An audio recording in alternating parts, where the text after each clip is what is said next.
gentlemen, let it be known to one and all that on behalf of His Excellency, Lord Stanley, Governor-General of Canada, as well as the Right Honourable Sir John A. Macdonald, Prime Minister of Canada, and Mr. Charles McGee, President of the Central Canada Exhibition Association, that on this 24th day of September, in the year of our Lord, 1888, it is my duty, but mainly my pleasure, to welcome one and all and to officially proclaim this inaugural edition of the Central Canada Great Annual Agricultural and Industrial Exhibition to be open. Enjoy one and all.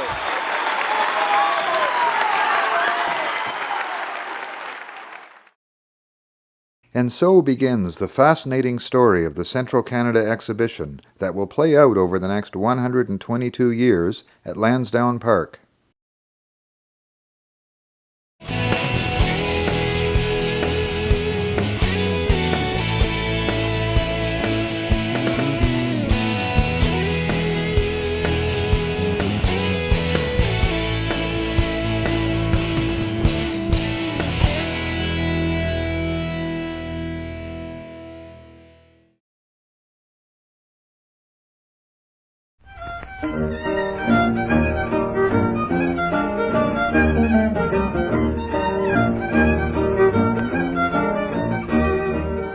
It's September 24th, 1888. It's the Victorian age, and will be for another 13 years until Queen Victoria's death in 1901. This magnificent view of Ottawa's Lower Town is taken from the main tower of the Parliament buildings. Construction of the Chateau Laurier, which will eventually occupy this park area, won't begin for another 22 years. The horrors of World War I are still 26 years in the future. The city of Ottawa is growing up fast, and now boasts a population of close to 40,000 people, almost double what it was just 20 years earlier at Confederation. Though past its heyday, the lumber industry is still a significant part of Ottawa's economy. The manufacture and operation of electric streetcars has become one of the city's leading industries. But not the leading industry. That honor belongs to agriculture. Farmers like this one, on his farm near Britannia, sell their goods at the Lower Town Market.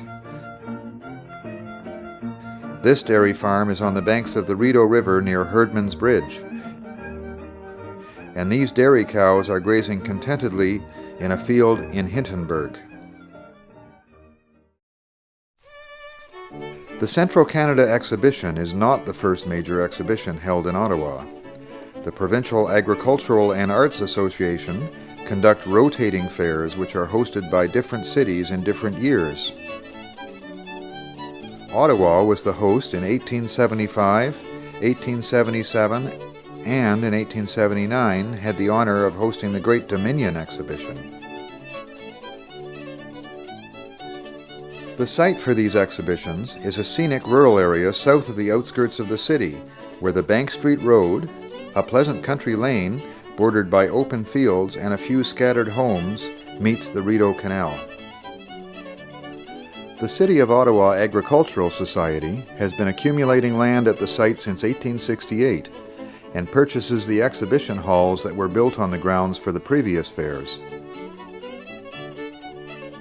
The dominant building is a two-story octagonal barn, which originally had 8 single-story arms, 6 of which were later removed to improve sightlines. Other structures include the first building to be called the Horticultural Hall, the Dairy Building, and a wooden grandstand which overlooks a dirt racetrack located just west of the inlet from the canal. The track includes a lacrosse field and 4 smaller show rings. A long row of stables backs onto the Rideau Canal to the south of the track. There are complaints about the remote location of the fairgrounds. Originally, the Bank Street Road was the only land access road. Getting there is slow going. The horse-drawn buses can only carry 12 people, though many came by boat down the canal. Elgin Street is later extended to where 5th Avenue meets the Old Canal Road to provide a second land route. By 1887, the provincial exhibitions are winding down, and that year sees the last of them to be held in Ottawa.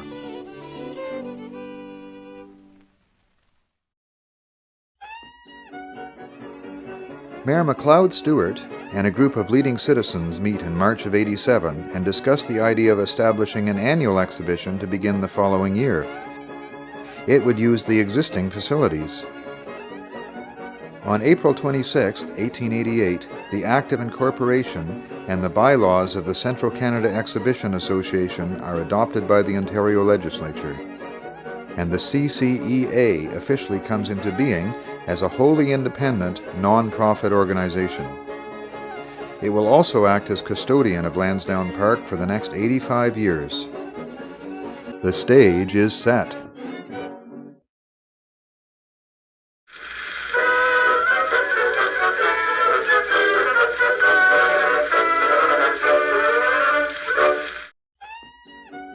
The Central Canada Exhibition officially begins September 24, 1888. The first edition runs 6 days from Monday to Saturday. The grounds are open from 2 p.m. to 6 p.m. and again from 7:30 p.m. to 10 p.m. Admission is 25 cents, though if you come back in the evening you have to pay again. The city is buzzing with excitement. Buildings are decorated and school children are given a day off to attend the exhibition. Even some mill owners shut down on Thursday to allow their employees to attend. The self-registering turnstiles click 20,000 times. The agricultural competitions are the main focus, with over 3,500 entries. Prizes range from $30 down to $1. Other exhibits include agricultural products, manufactured products such as machinery and furniture, textiles, and 96 exhibits of women's handiwork. The very first Grandstand show features a trapeze act by the Zanfretta family. Other entertainment includes various horse races, including an exciting chariot race. One of the evening's attractions is Topley's Beautiful Views. Many of the incredible photographs in this film are by William James Topley. The Midway is almost exclusively freak shows. The evenings are topped off with a fireworks display by the famous Professor Hand. The fair loses almost $2,300, but the directors consider the fair a success and decide to run it again the following years. In 1890, the fairgrounds are officially named Lansdowne Park in honor of the Marquis of Lansdowne, who was Governor General of Canada from 1883 until 1888. The Ottawa Electric Railway is extended to Lansdowne Park in 1891. This improved access makes a difference, and the Central Canada Exhibition Association enjoys its first profit of $37.79. Thomas Ahern and his Ottawa Electric Company bring electricity to Lansdowne Park the following year, and the CCE becomes one of Canada's first electrically lighted shows. The CCEA presents Ahern with its first of just 2 gold medal awards. As a sign of the CCE's importance and popularity, the Secretary of State declares Tuesday, September 25, 1894, to be a holiday for civil servants in Ottawa, so that they may attend the fair. Over the decades, many buildings will come and go, and many of them are known by several different names, but a select few are special and remain to this day. On September 19, 1898, Lord Aberdeen, the 7th Governor-General of Canada, opens the newly built pavilion that bears his name and will become the iconic structure of Lansdowne Park and of the Central Canada Exhibition. It was designed by Ottawa architect Moses C. Eady and built by the Dominion Bridge Company in just 2 months at a cost of $75,000. It will outlast any other exhibition building of its kind in North America. In 1901, the first fair of the new century is opened by the Duke of Cornwall, soon to be King George V, and his wife Mary, the Duchess of Cornwall. In 1903, the Aberdeen Pavilion is renamed the Manufacturers Building. The Fat Stock and Poultry Building is built at a cost of $9,000. It hosts the first indoor judging of livestock. It is later enlarged into an auditorium and show ring and renamed Howick Hall after Earl Grey's residence in England. 1907 is a tough year. On August 5th, fire destroys several buildings and the wooden grandstand. A temporary grandstand is completed in time for opening day. Prime Minister Sir Wilfrid Laurier opens the fair, but things do not go smoothly after that. The top-billed attraction, Nabenshu's airship, doesn't show up. Later in the year, a fire in the boiler in Howick Hall causes extensive damage. A massive steel and concrete grandstand is built in time for the 1909 fair at a cost of $100,000. Its 10,000-seat capacity makes it possible to stage bigger and better shows. In 1911, the CCE is the first exhibition to demonstrate a powered, heavier-than-air flight as Lee Hammond flies his silver dart over the awestruck fairgoers. The old wooden bridge on Bank Street is replaced that same year with a new concrete bridge.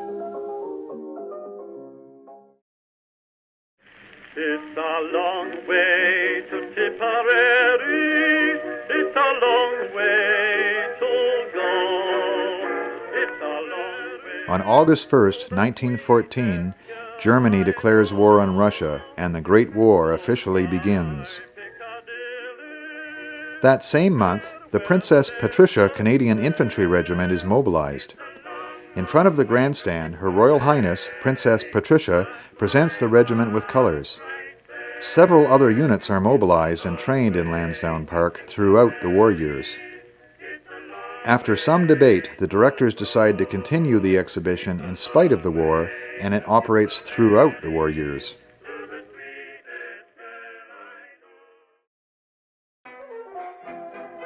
The brand new Horticulture Hall is opened by Martin Burrell, the Dominion Minister of Agriculture.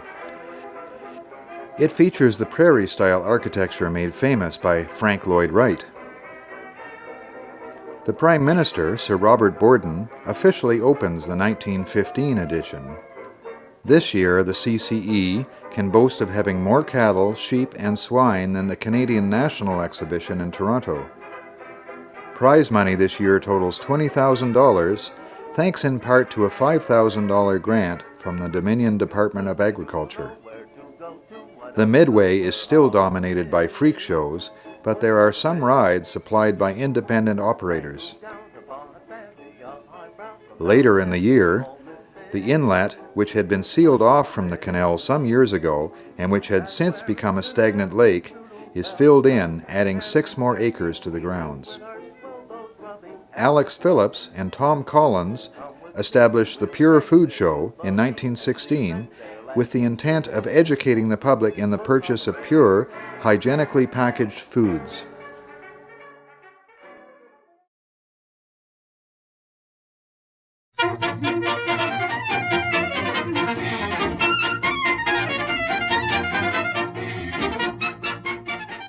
The long and brutal war is over, and people are desperate for a diversion.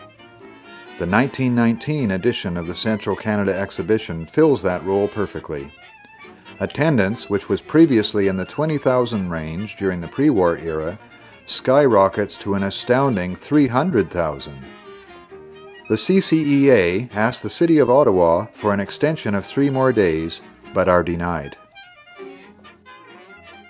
The highlight of the 1920 Grandstand show is a demonstration of an astounding new technology, a radio broadcast. It originates from a special building that has been set up on the grounds for the press.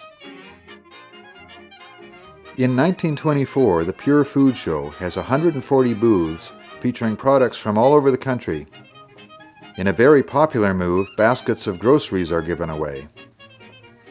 The CCEA decides in 1925 to move the fair forward to August ahead of the CNE in Toronto. Highlights this year include the Frontenac Ford auto races and the quirky and exciting Creatore and his band. The act is so popular that they are invited back for several more years. In 1926, Howick Hall is enlarged and improved and renamed the Coliseum. Livestock barns are added on both the northeast corner and the western side. All livestock and poultry are now housed in the complex. The total cost is $100,000. In 1928, Herbert H. McElroy replaces James K. Paisley as manager secretary.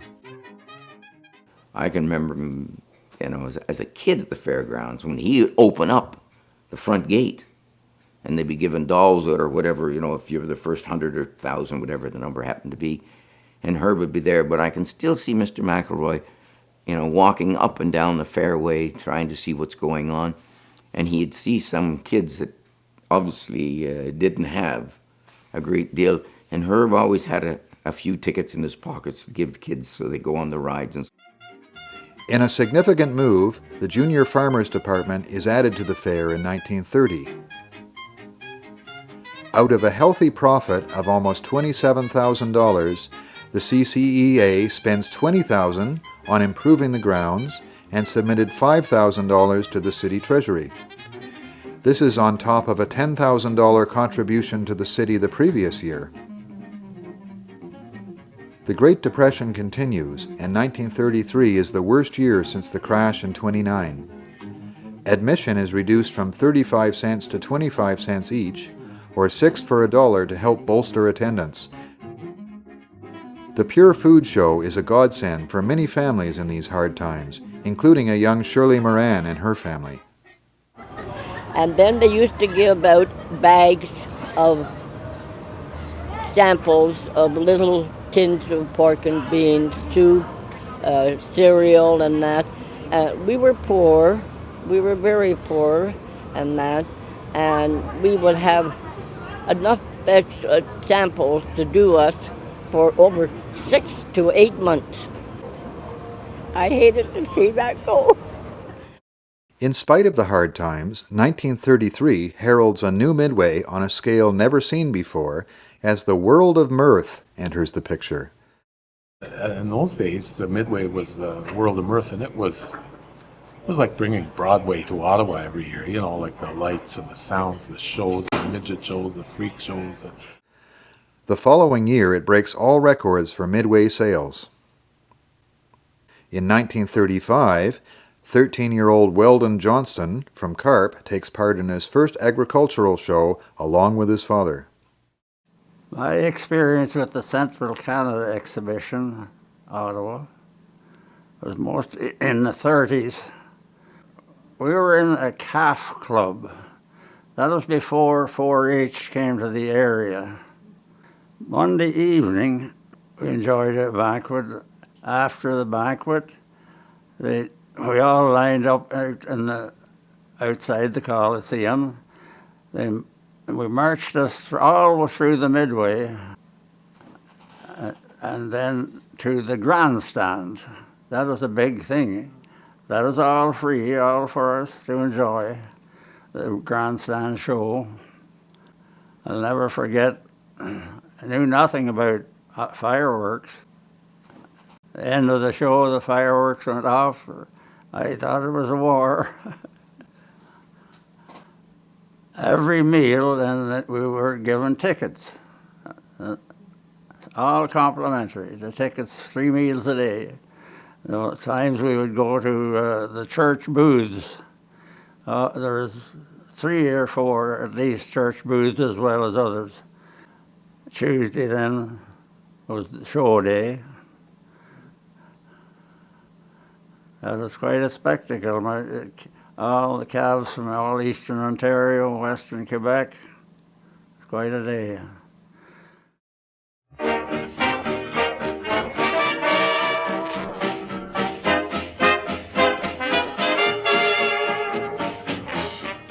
The Central Canada Exhibition celebrates its Golden Jubilee in 1938. It runs 9 days instead of the usual 6. The world of mirth has grown so large that it rolls into town in a 37-car train called the Silver Streak. I'm sure they told you the stories of World of Mirth coming in by train and parking on Isabella where CFRA is, and herdmen's hauling the trailers down the driveway. And that used to be an event. Like that was an event to go and watch them. Mm-hmm. Like there was as many people there in those days that they, just watching that throughout the X lately. You know. The surface of the arena and the Coliseum is upgraded to provide a better floor for horse shows. Perhaps also influenced by an increase in prize money, entries reach an all-time high of 344 horses. The numbers also rise in cattle, sheep, and swine. The exhibition struggles on through 1939 and 40 in spite of the war. Over the next 4 years, Lansdowne Park is taken over completely by the military, and the X is cancelled for the duration of the war.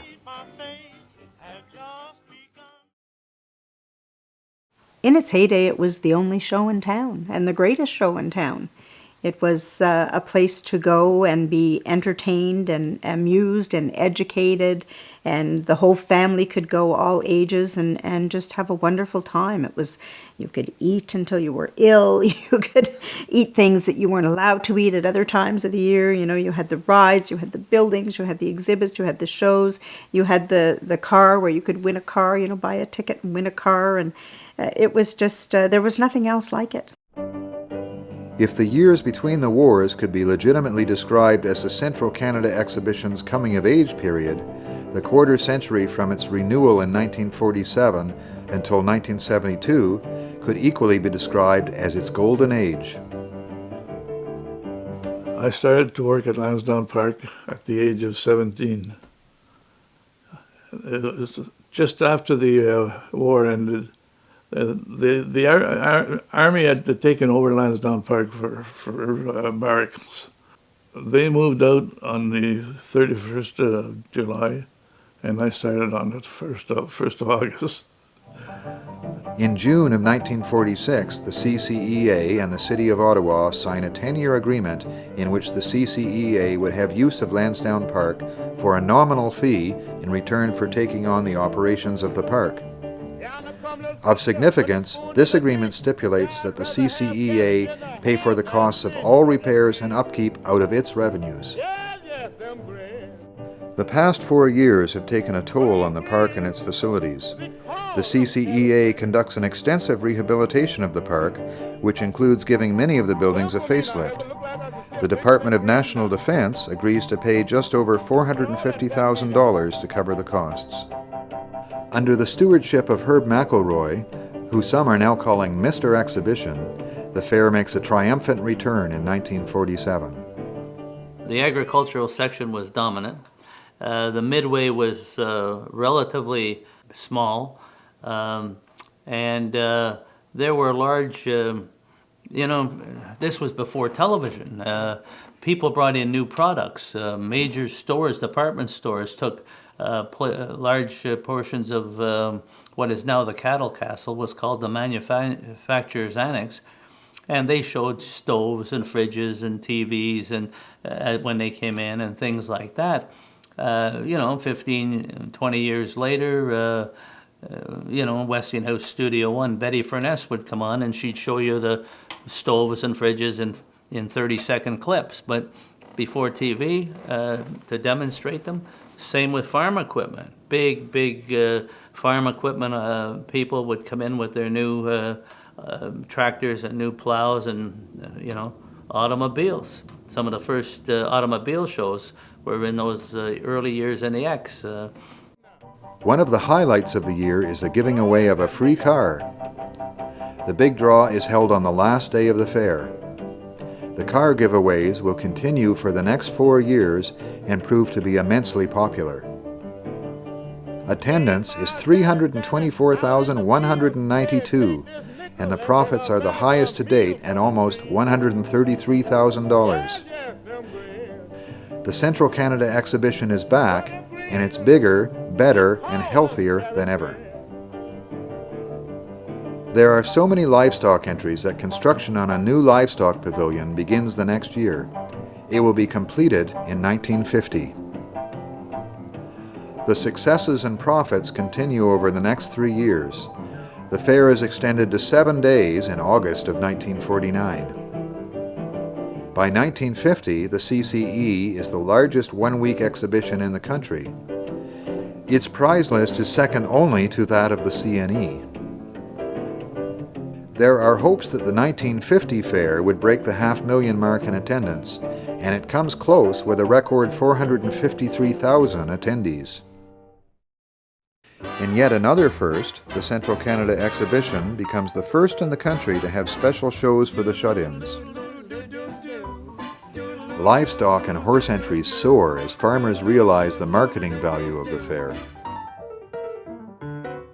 We showed Guernseys and Holsteins, usually a few more Guernseys maybe than Holsteins in the beginning, and then it gradually switched as the Holstein breed became more popular. And you didn't really show the cattle for the glory of winning first prize. You showed the cattle because then people would come to your farm and look at your animals and buy from you and buy stock and breeding stock. And that's how you got them to your farm. This was before the internet. In reaction to criticism that the CCEA is conducting a lottery, the car giveaway is discontinued in 1952 and 53. Attendance falls by approximately 50,000 in each of those years. The giveaways will not only be reinstated in 1954, but a car will be given away each day. I mean, I can remember my parents getting tickets for the car. I mean, if you won a car, you'd think you'd won $1 million, but maybe at that time it was close to it, I don't know. But it was a big thing for years, years and years. I mean, draw for a car every night. I remember my father and mother in particular would sit there at the radio, CFRA, because that's who announced the band shell every night. But I always remember my grandfather every night. I think it was just before 11 o'clock, we had to listen to CFRA to see if any of us had won the car.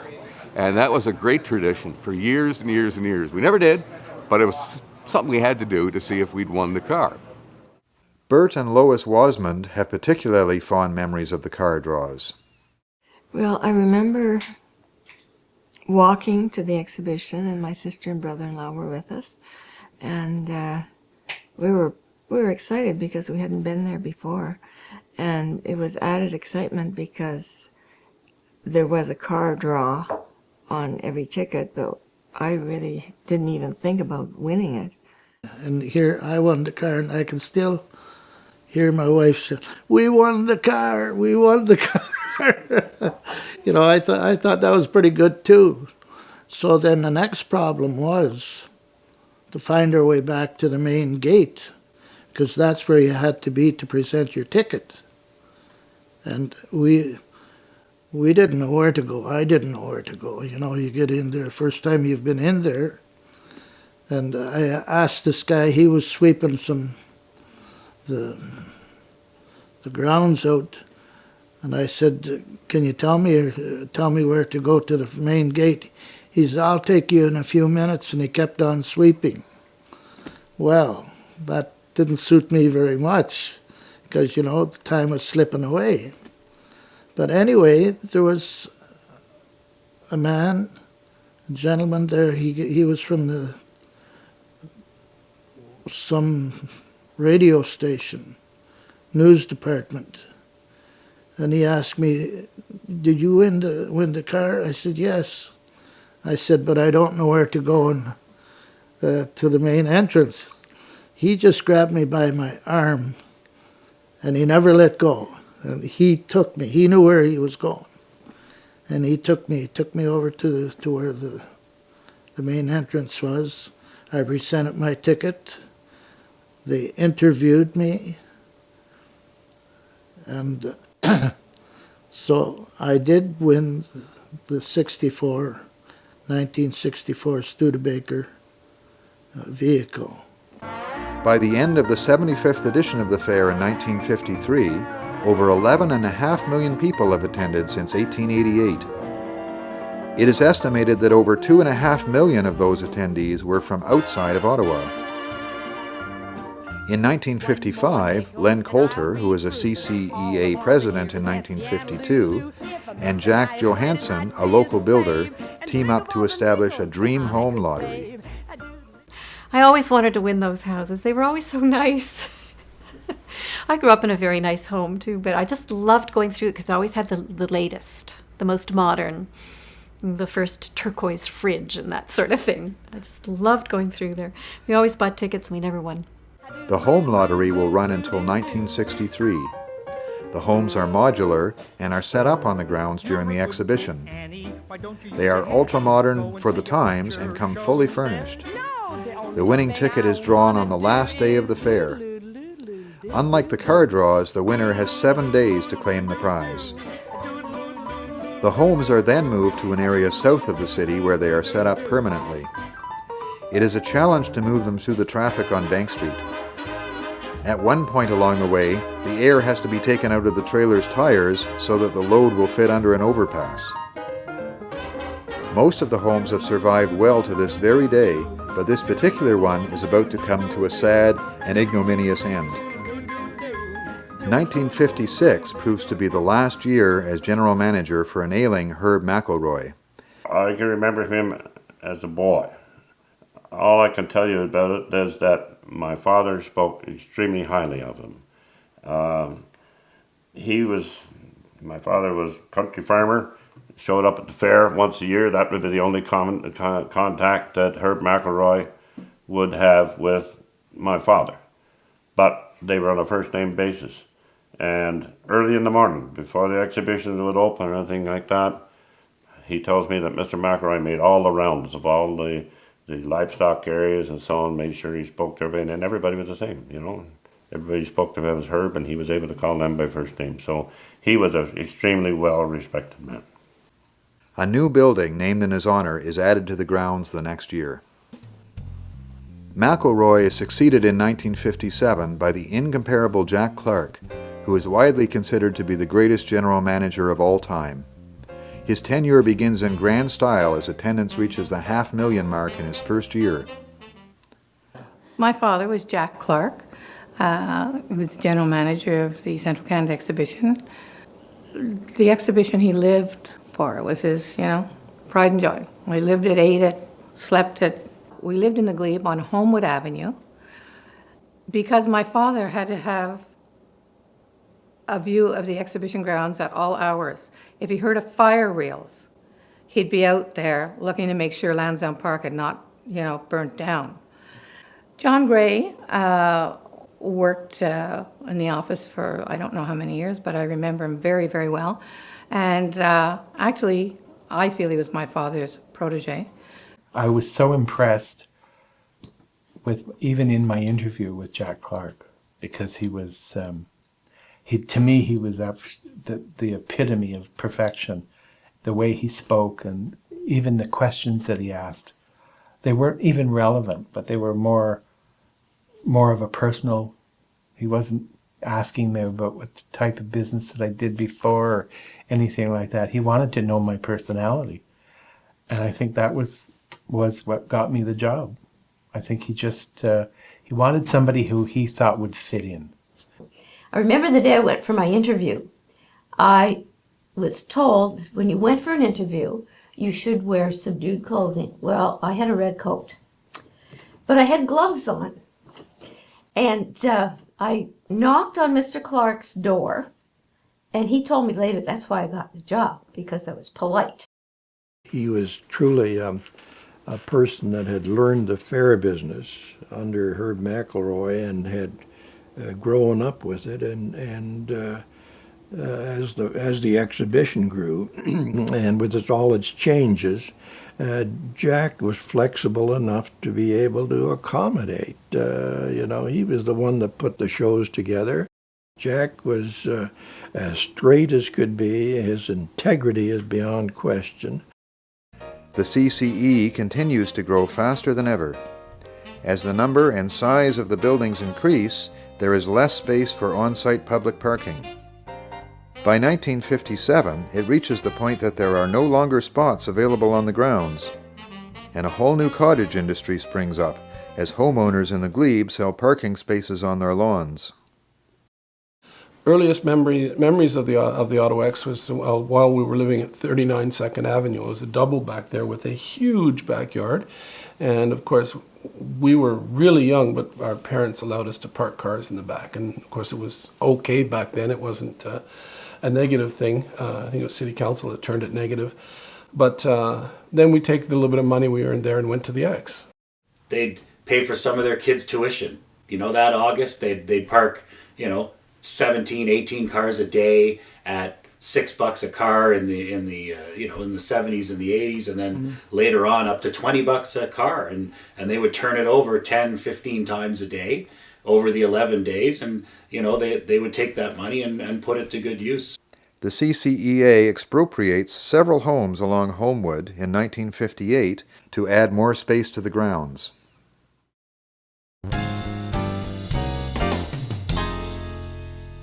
In part because of a worsening safety record, the CCEA cancels the World of Mirth contract after the end of the 1963 exhibition, in spite of the fact that it has 3 more years to go.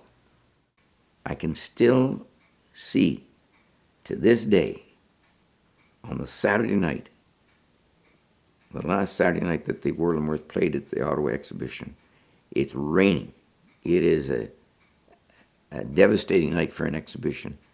And I can still see poor old Mr. Bergman, and he was on in age, walking up with his raincoat on, drenched, and humbled over, and I just thought to myself, what a way to finish off the years that they'd been here and prospered over those years. They are replaced the following year by Amusements of America, owned and operated by the 5 Vivona brothers. And they were a family business from the States. We would get to know the Vivonas all like in this more of a socializing, like afterwards, We were all younger and could party longer. They were very good people to deal with. They ran a good show. They were very, very big on safety. And we never touched wood, never had a problem with the only real problem we had was not a Midway operation. Amusements of America were quite a group of people. I don't know how better to describe it. And they were very unique. So they did bring in different, I'm not certain they were new, but different Midway shows. And the dancing girls or that type two-headed displays and, those sorts of things they would bring in.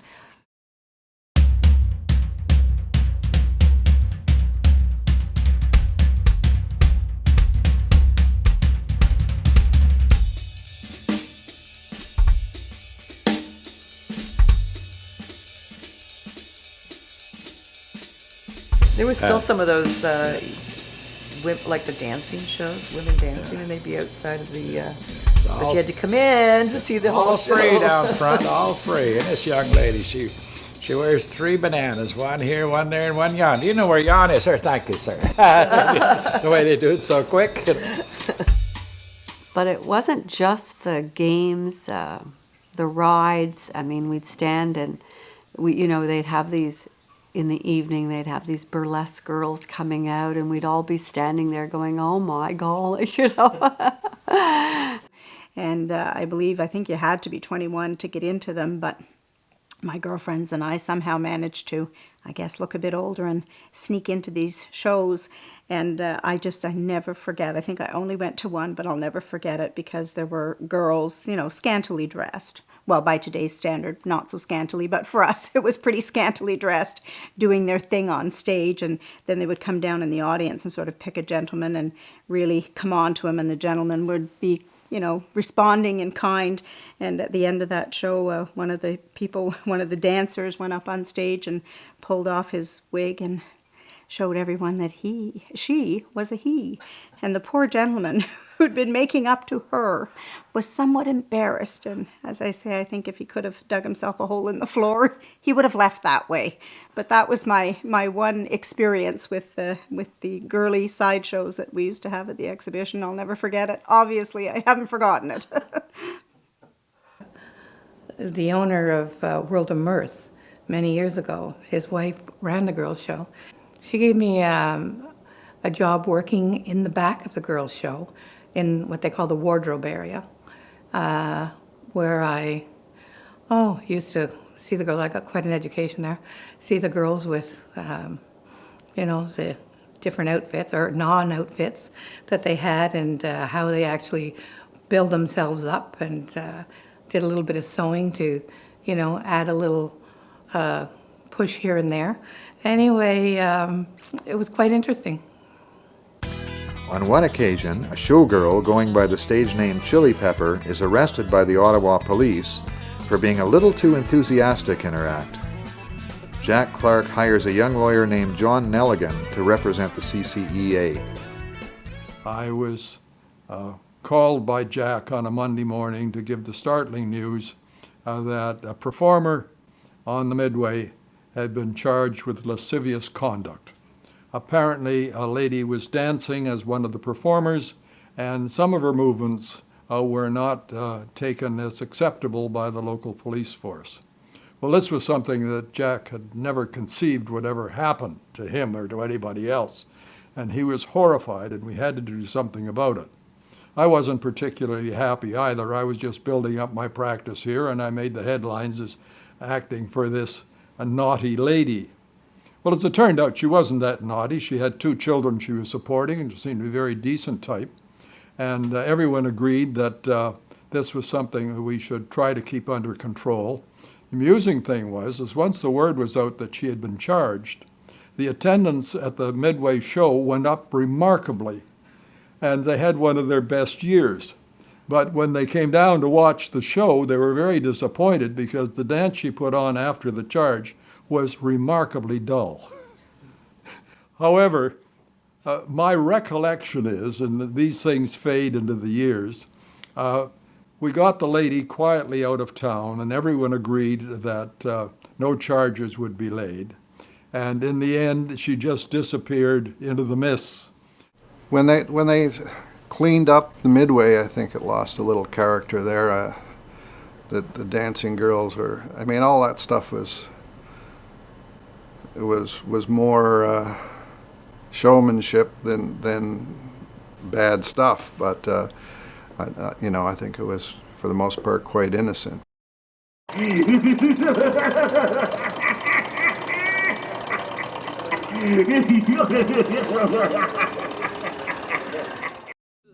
The acts in the 30s, 40s, 50s, and even early 60s used to have what they called their freak shows, which of course are completely unacceptable in this day and age. They're politically, you'd be drawn and quartered, and I mean, you couldn't do it.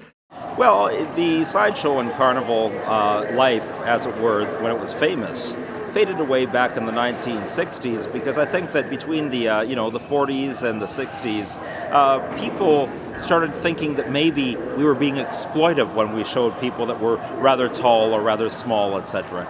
In reality, these people were working. This was their job. This was not an exploitive thing at all. This was somewhere where they actually could go daily and make good money and feel good about themselves, because it became an extended family to be on the carnival. Anyone that had a physical disability, deformity, a little people, things like that, taking it back to simpler times, those people were stared at in public, but at At a carnival, they were more accepted. A carnival becomes a whole family. A show becomes a family.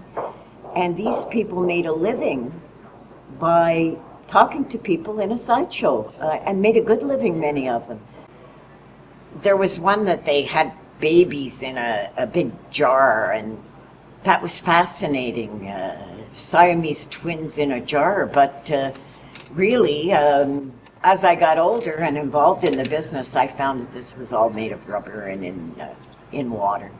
The name of that was pickled punks, they called it in the fair industry. That's what that show was called. And the gorilla, the lady that would change into the gorilla and then run out in the crowd and scare everyone. We weren't quite as sophisticated then as we are now. For us as kids was just like, wow, this is really different. But there were so many things in the exhibit. We used to go and see the fat lady and the giant and the world's smallest midget and those things. They all sort of went by the wayside because they were, I guess, considered at one time to be freaks, and and there was a bit of a I don't know, I don't want to say an uproar over it, but society was changing and they just didn't think it was appropriate. So those things were dropped by the wayside. Well, once you dropped all those sideshow kinds of things, you really were left with a bunch of rides. So it wasn't so as much as a carnival as it became just a Midway. The carnival people in general were always given a bad reputation, but I dealt with 3 different carnivals, and all the people that I met were good people. They were families with kids, and they loved each other, and they respected each other, and they treated each other well, and they were treated as outsiders by the rest of the world, and subsequently treated the rest of the world as outsiders. When you dealt with them honestly, they were honest with you, and I never had any problem with them. It was always a pleasure to work with them. Some of the guys from Amusements of America were pretty rough. But honestly, sort of working within them like that, it was like family. Probably like most families, there's some problems from time to time, but they were good to me. I mean, I was a kid, all right, 16, 17 kind of thing. I never got ripped off. I got money, the money that was owed, paid, they took care of me kind of thing. But you talk about the carnies, and I mean, one guy comes to mind because I worked for him. He had a novelty stands, Jake the Snake Silverthorne. And I mean, this guy was a genius in his own field. We're there and we got monkeys on a stick, and we've got cowboy hats with whistles, and and he's telling me, 15 years old, look for the single fathers, no mother, coming out, because they might have $5 left in their, and they want to go home broke. And this is the last stop. They're going to spend whatever they have in their pocket. And the child was saying, I don't want a monkey on a stick. Take the monkey on a stick. You want a hat. Boom, there. And now he can go home and say, I'm broke.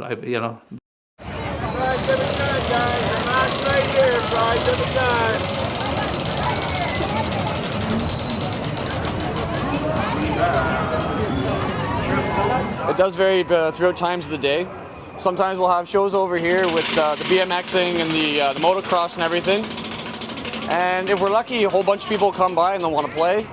Also, the stage over here, people go watch the shows and they'll come by and they'll play. Most of the time, a lot of our players will be around at nighttime. That's usually the best time for players to come in. The first X I was ever at was 2004 when I worked it the first time. Yeah. So that was actually quite the experience to be at the first Ottawa X I've ever been at, and I got to work it. People around here are always really, really nice. A lot of people get upset when they lose their money though, which is very understandable. Sometimes the carnies who got to know us quite well and we got to know them, instead of giving tips, they would give the kids tickets for their ride. So kids would go off and enjoy that ride. It was just a great part of their summer. We called them carnies because they traveled all over Canada and I guess the States with the same group. And they said St. Giles were the only ones who treated them like humans, because the others, if they went there to their booths, they'd either have to wait or they kind of were ignored, you know, because they were carnies. But they liked St. Giles because we didn't treat them that way. And we had an incident where one of the Carney people drowned in the Rideau Canal, and our minister at that time, Duncan Kennedy, excuse me, performed a service for. Because just sort of following up on Edna, that they did come to us and ask if we would do it, if the church would do it, service, because they knew us. I believe there was a fight, correct me if I'm wrong, and he ran and he jumped into the canal, and I guess he couldn't swim or whatever, he drowned.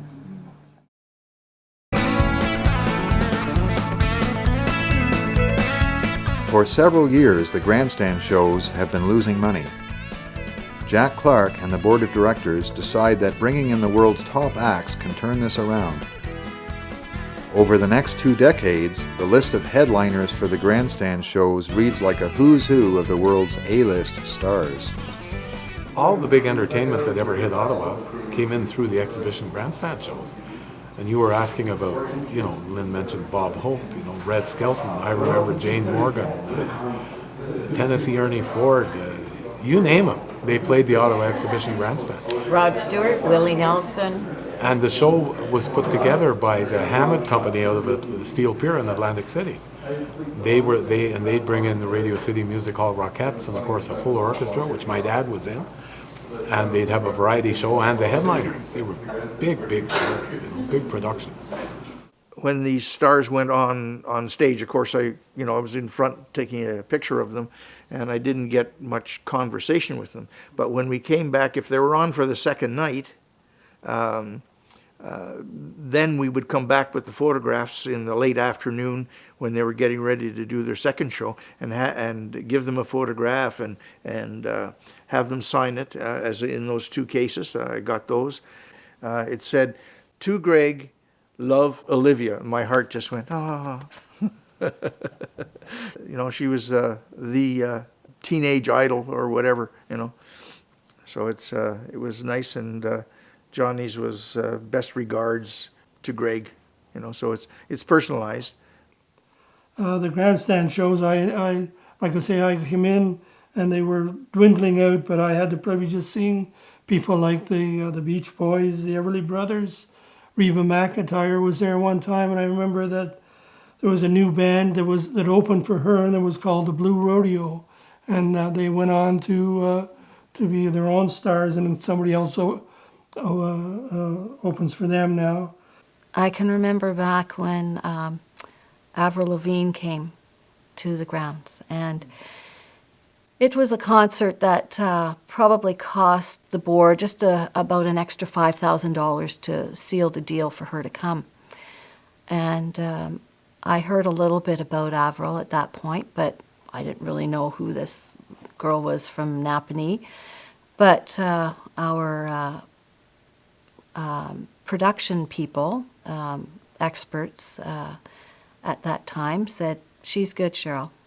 Get that money." So took it to the board, got that money, and we confirmed her. And it was unbelievable how those 13-year-old girls supported that concert. We had to actually lock the doors because they were coming and we were sold out. It was a free concert, but we couldn't allow any more people in. The gates were flooded, the grounds were flooded. It was just a sensation. It was a real hit. And one of the fun things that I had a chance to do when I was in broadcasting here at CTV was to go on stage and sing with the Beach Boys. And that was just a hoot and a half. You know, the song was Barbara Ann. It didn't last very long. It was 2 minutes and 10 seconds, as a matter of fact. And the only reason I know that is because I had to practice, because I didn't want to suck in front of all those people. I probably still did, but it was still a lot of fun. The Corey Hart concert was my first experience with general admission, when they used to have general admission. And it was very, very warm, and we had water splashed on us. by the people in the, I don't know what you call it, the pit or something around the stage. And they just took buckets of water and just poured it on the crowd so that we wouldn't be dehydrated and too hot. As time progressed, it became also a great source of entertainment. You know, some of the shows we had, I mean, Bob Hope was up, and I mean, some of the headliners would come in, Johnny Cash, June Cash, and you know, mingle with with those who were attending the exhibition, and they just packed that grandstand. We had some great shows. At that time, you were competing with television and everything else, and to get that young crowd coming to the exhibition, I'm not talking about the very young ones on the rides, but the early 20s and late teens, you had to have some top-line entertainment, or else they wouldn't come near it.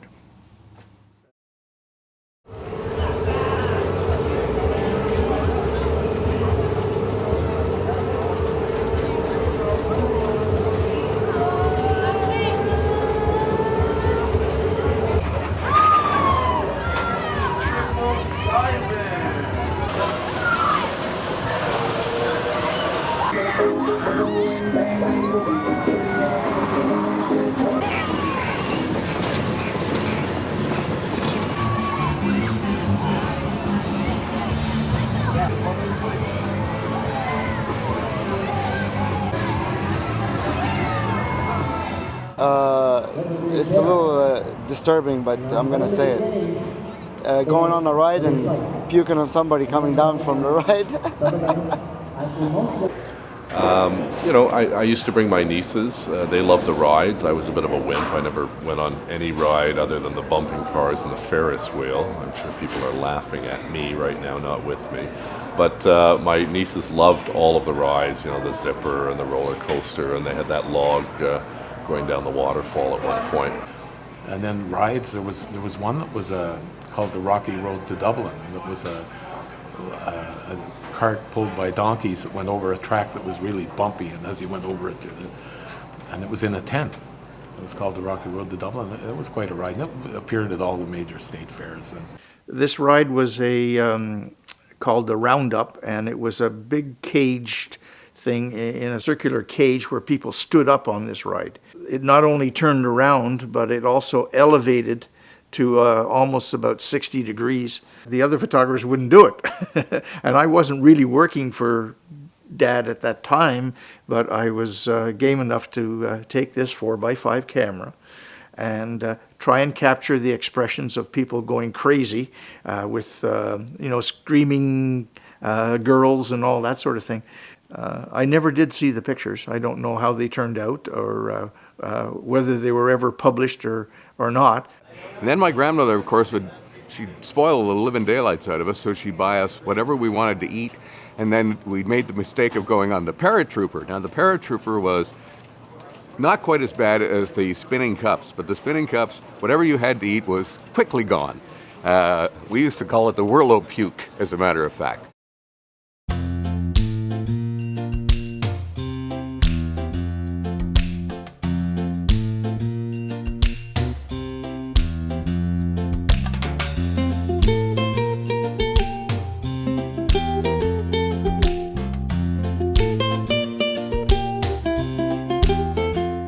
I've always been a huge fan of the greasy, onion-filled hamburger. And there's nothing more that says an X to me than having that, taking that first bite into that burger that's got all the fried onions and mustard and pickles on it, and in that kind of an environment. So I would say that's got to be my favorite element of the exhibition. the food, you know, the smells, the onions on the grill, and there's tricks to that. We learned as we got in the business what the tricks were. You'd put orange drink in with the onions and on the grill, and it made them smell a lot better. And taste not quite as oniony, a little sweeter. I don't think the whole thing was agricultural, though, when we were there. I think that turned into the food fair. That was very impressive. That was the first time I ever tried those little tiny mini donuts. So that was always a find at the fair, were the ones with cinnamon and sugar and stuff. That was really, really delicious. And candy apples, candy floss. Loved that stuff. Some of my memories include going to the food court. I used to get a good chuckle out of the fact it was called the International Food Court. I'm not sure where the international came from, but I guess, you know, if you had Swiss cheese on a hamburger, that was international. But I used to love the Tiny Tom donuts. You know, I yearned for one of those machines in my kitchen that could spew out the little donuts, and you'd have cinnamon sugar or icing sugar on them. Let me tell you, I know St. Giles Church, and funny how things come back, you know. And we were teenagers at the time, and we were down, and of course, we always noticed the pretty girls and so on. And I guess there was a little girl who worked in St. Giles Church that was caught Glenn's eye.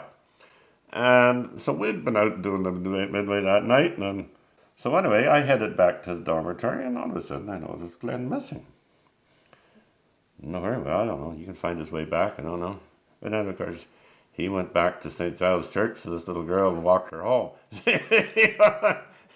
And he dated her several times after that.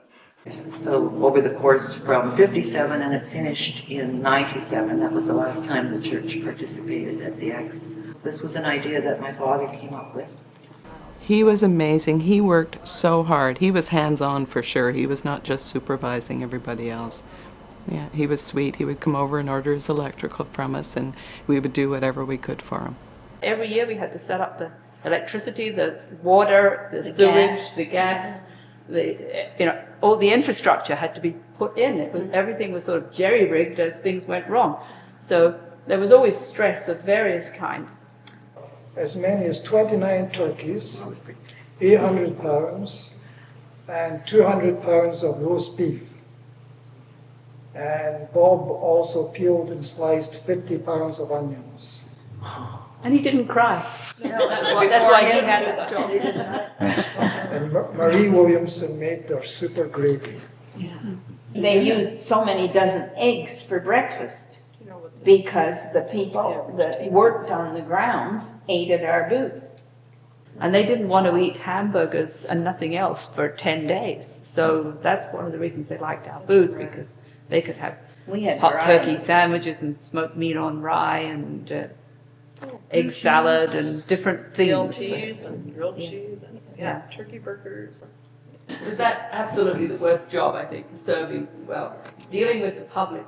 I remember doing it, I did one shift of out serving, and it was on Seniors' Day, which I think was Wednesdays. There was a Seniors' Day when seniors got into the X free or much less. And I remember, I'd never been a server in my life. And here I came up and took an order from two people at the same table who both wanted tea, got them their tea. One complained that the tea was too hot and the other that the tea was cold. And I had watched this tea come out of the same pot and carried it across to them. And I was ready to, just shout and drink it. There were other churches beside us. Absolutely. When we first started, there was what was known, as you mentioned, I think, Church Alley. And gradually, over the years, they withdrew. We were left for the last one standing. They were there for years and years, and they served the best dinner that you could imagine for about $1.75.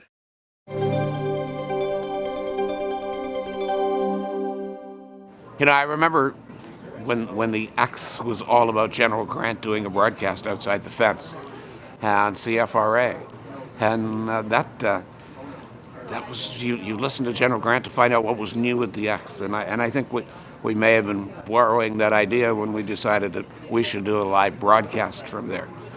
A lot of people weren't doing live broadcasts at that time, so this was a great idea. But you do a 4-hour morning show, standing there in a rented Malabar General Grant type Civil War uniform, and a microphone in one hand and these commercials and papers in the other hand. And I'm standing there that first morning, I look across the street because there was a parking lot there at the time, and there was Frank Ryan, the gentleman who founded CFRA, and he just came along and gave me this big thumbs up, and he gave me this, and he kept right on walking, It was very challenging. We learned to get a desk the next time. I come in and at least shoot the breeze with them and have some water. Ken was there. Ken was faithful to the X. He did an excellent job. We were giving away over 1,000 cups of coffee a morning. OC Transpo thought so much of it that they changed the bus stop and got one of these big inner rims on a bus tire and stuck a special bus stop sign there. And our crew would go on that bus and be off of it in about 20 seconds, in, out with the coffee, and gave coffee to the whole bus. And it became everything until one day, one woman complained that it was making her late for work, which was unfortunate, and we had to stop it. But we, for years, gave away over 1,000 cups of coffee. Well, it was really a fun time and a lot of camaraderie, because the first time I was at the X would have been in the summer of 1955. I had been in Ottawa for about a year at that time, and in those days at the X, CFRA had a booth in the Pure Food Building, and we would broadcast every day during the exhibition from there, and we'd do all our regular programming, the same shows that people heard throughout the year they would hear, but they would be emanating from the X. Made a lot of friends, you know, because people would come up to you and met a lot of interesting people and did a lot of interesting interviewing in that spot. I think the first major entertainer who appeared there that I interviewed was Tennessee Ernie Ford.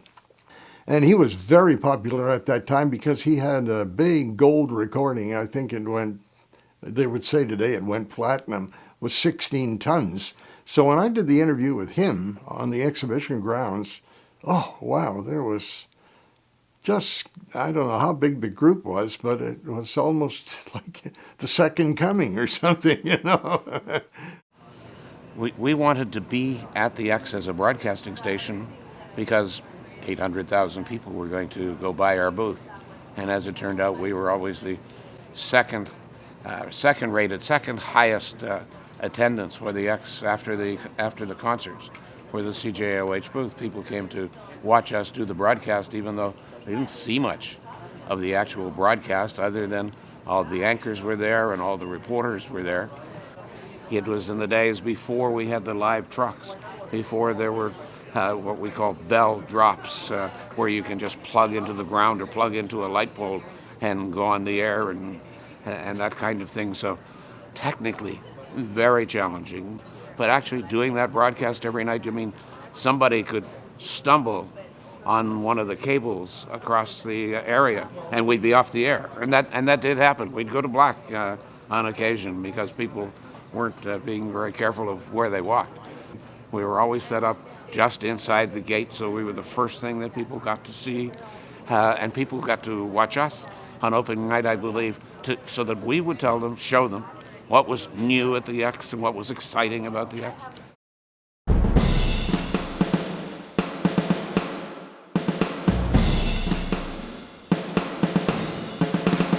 Another favorite for everyone is the exhibition parade, and no one loved a parade more than Harold Chapman, affectionately known as Chappie by everyone who knows him.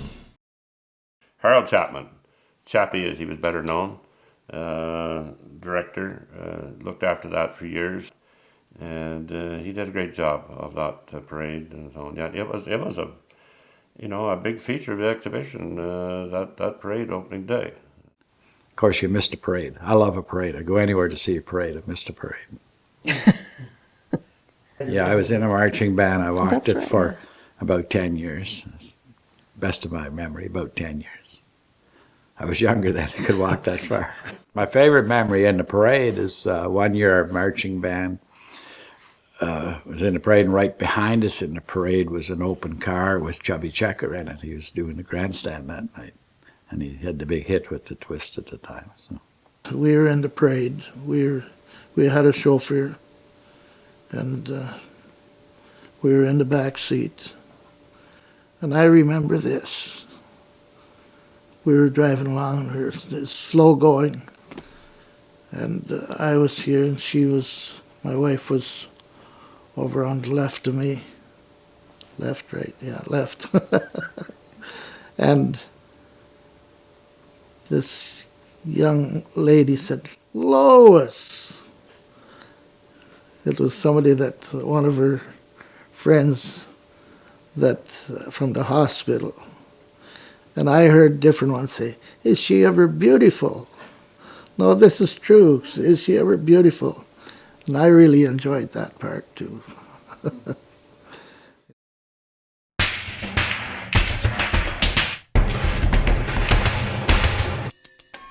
You always stayed up to watch the fireworks. You'd listen for the radio for the announcement of the winner at the X, and then run upstairs and open the window and climb out onto the roof, which my mother probably didn't like.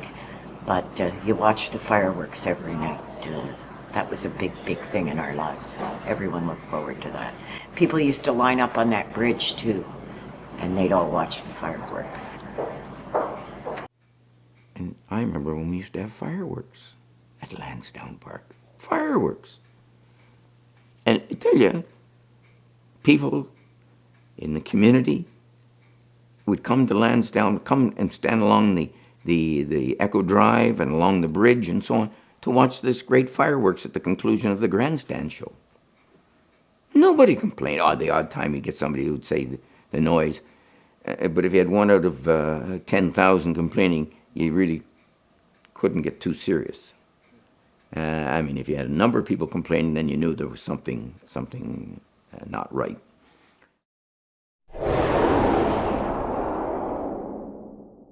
That's the urban myth of the Central Canada Exhibition and of Super X. There were complaints. I'm not going to say that there weren't any, but there certainly wasn't the outcry. And in fact, the vast majority of the people who lived in the Glebe for the first, I would say, 100 years of its existence had no problem with the exhibition. Because I live there and I know what they're talking about, because you hear everything. You cannot block it out. And I do understand what they're saying. With cars parking, I mean, there's no parking for them enough. So you have them up and down roads, and I do understand where they're coming from. My older brother lives on 2nd Avenue, and it doesn't bother them. They hear the noise, and they're fine with it, and the traffic and all that sort of stuff. They realized that when they moved into the area. But for some of the other people I know who've lived there long term, they find it onerous and difficult to deal with all the time, and especially when they were having the big grandstand shows, and the shows would go on late at night. But by and large, there weren't that many complaints about the exhibition. And they always garnered a fair amount of media. The media couldn't ever do just one good story on the X. They would run over and find somebody who's been negative their whole life on it. So the X was an easy thing to throw rocks at. Was there problems? Was there some complaints? Yeah, there was the odd one. Sometimes it was noise related. If it was noise related, we rescaled the way we did things. We'd have the ride operators turn down their music on the rides. We would try to keep the areas that were closest, to the housing developments. We would try to keep the rides quieter rides.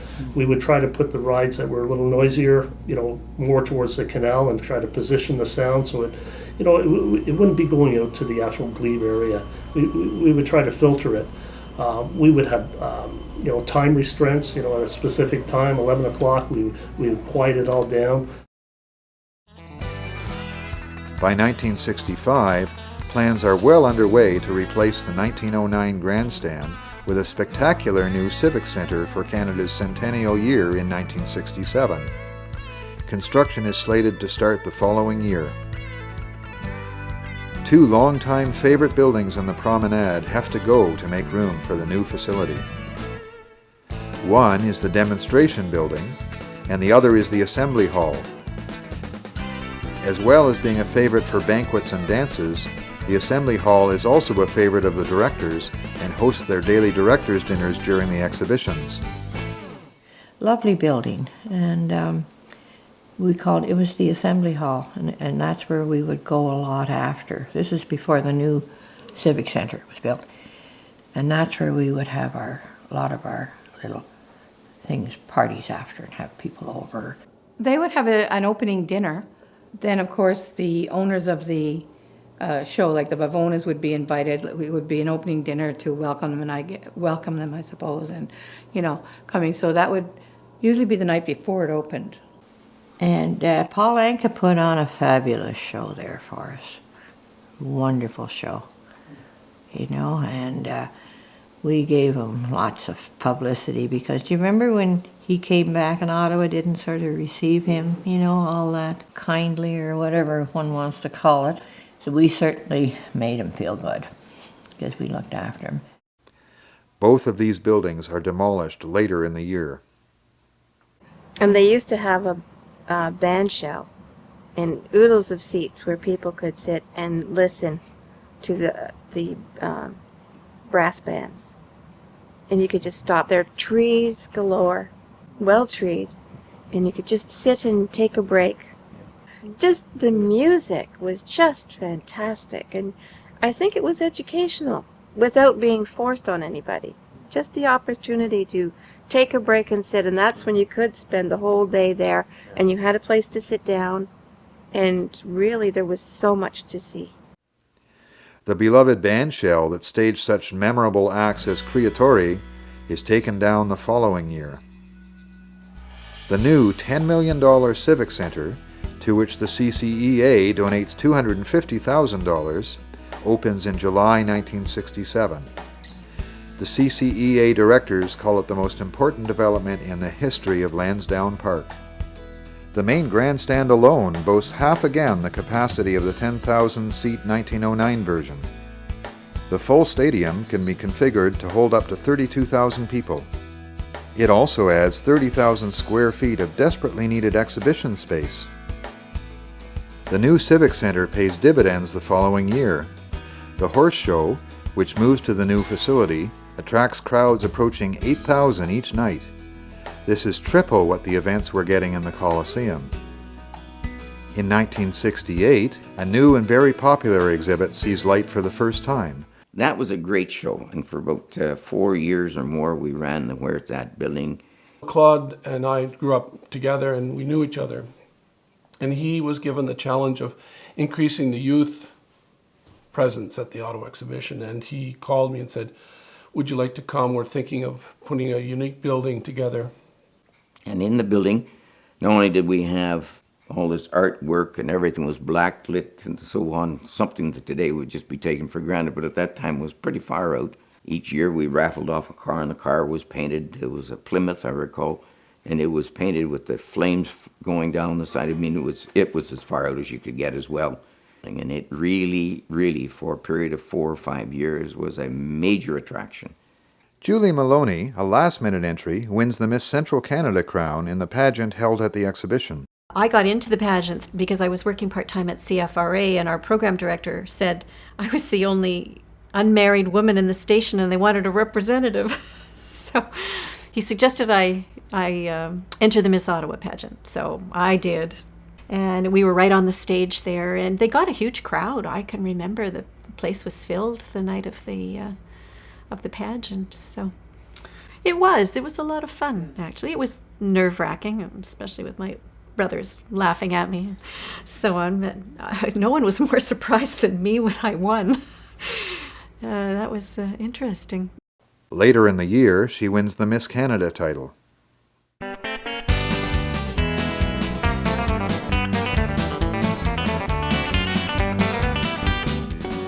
Throughout the 50s, 60s, 70s, and early 80s, the livestock and horse shows continue to be favorites, particularly among city residents. This is the #1 spot as a kid I like to come to, you know? It's all the fun rides, all the animals, all the people, if it's good weather. I was a city girl, so this was exciting to me. I wasn't a country girl back then, I was a city girl, so you know, that was exciting. Look at all the animals and all that, where you don't get that where I lived. We used to squirt them with milk, you know, grab the cow's tit and give them a squirt. They'd have water or warm milk running down their face and no idea where it came from. But when a cow would lift its tail to do its thing, they'd all stand back too and have a great look at that. But like that old cattle castle, they used to call it the cattle castle, and it would just be jammed with people. And we had horned Herefords, so everybody thought that was something unique. You had to see these cattle with horns. And they'd ask you all these questions, you know. And they were, at the time, seemed like stupid questions, but I guess to somebody that lives in town, it wasn't a stupid question. I always said there was no stupid question, so So you felt like you had to be there to do that. And that's always been a qualm of mine. People today are so far removed from the farm that they don't know where their food comes from. At that time, they were allowed to come around through the barns, the visitors, you know, of the day. And many of the city people would come into the barn, and they enjoyed so much seeing us getting the cattle fitted. That means getting them shined up like you'd shine your shoes. They even polished the hooves on some of them, horses especially. And of course, combing them, washing them. I said we washed the day before, we showed. The fitting, when you're fixing their hair, it meant turning the hair in such a way that you would overcome their faults, if you can follow me. If this one had a fault, a bad rear end or something, you'd blow the hair up to overcome. But of course, I think the judge always knew what you're trying to cover up, but that was part of the fitting. And you just didn't go in and out. You had to stay for 3-4 days, sometimes a week. The rules changed as the years went on, but at least 3 or 4 days you had to sleep with those animals and keep them clean and wash them and clip them. And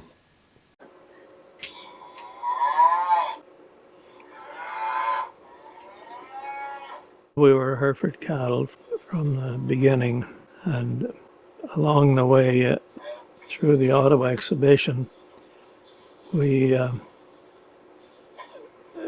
turned out that at the Peterborough Exhibition, they would bring their cattle from Peterborough to the Ottawa Exhibition, and there were as many as 18 or 20 truckloads of cattle would come in, and that included different breeds of cattle, swine and pigs. And at one point in time, we won the Premier Breeder and Premier Breeder in 16 years hand running.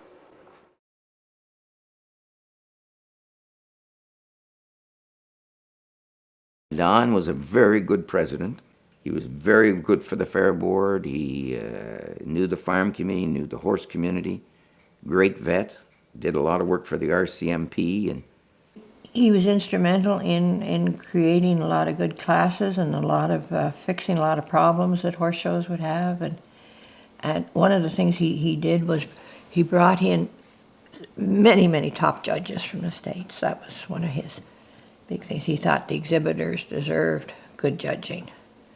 And we had some very high profile judges for our horse shows. And I think that's what a lot of the exhibitors appreciated and showed up, and that's why the X was such a good horse show.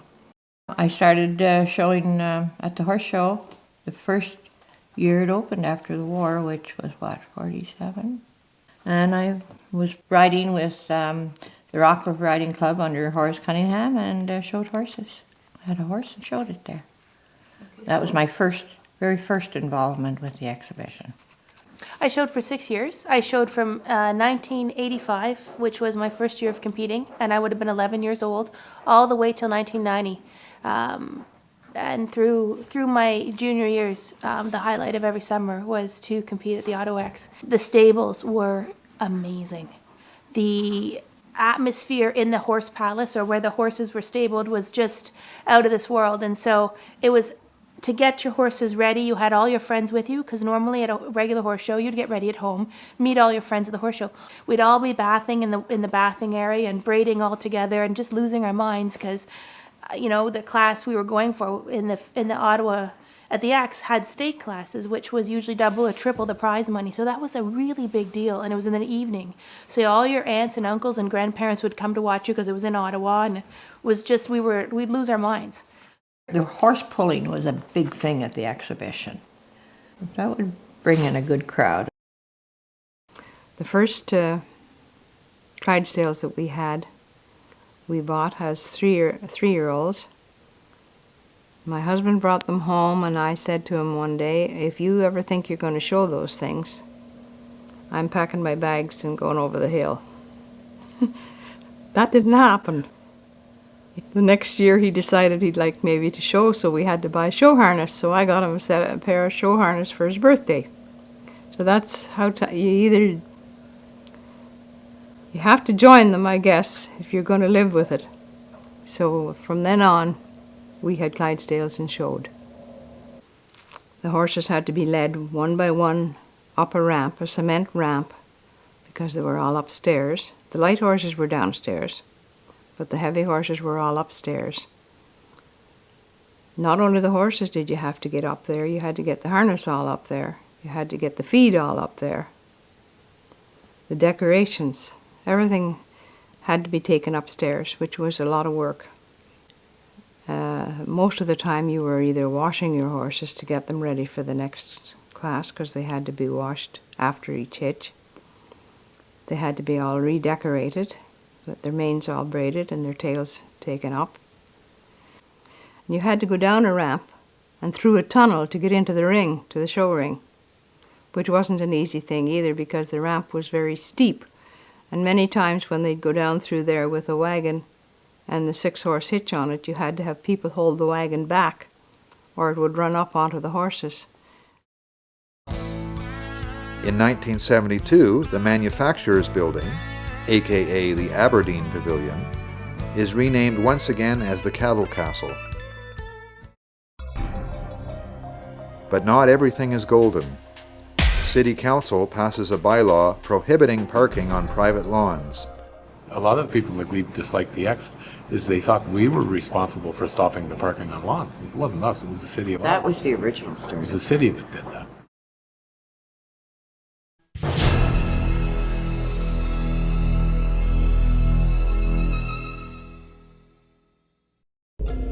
On May 1st, 1973, the City of Ottawa takes over the operation of Lansdowne Park from the Central Canada Exhibition Association.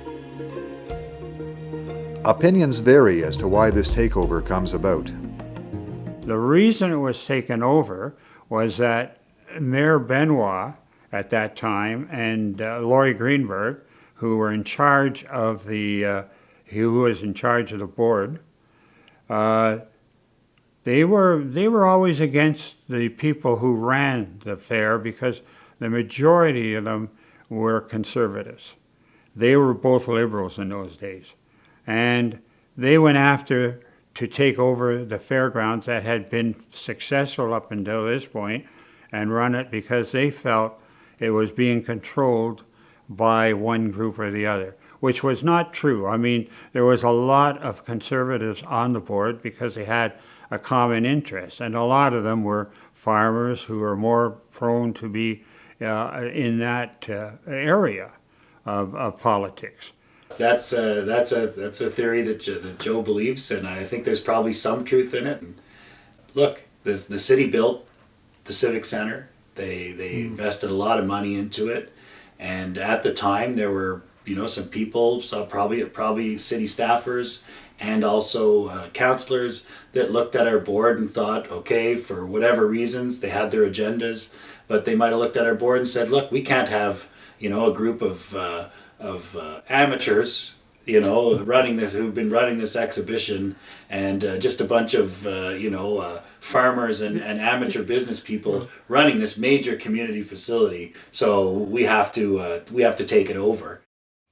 Benoit was the mayor at the time, and he was also at Ottawa U.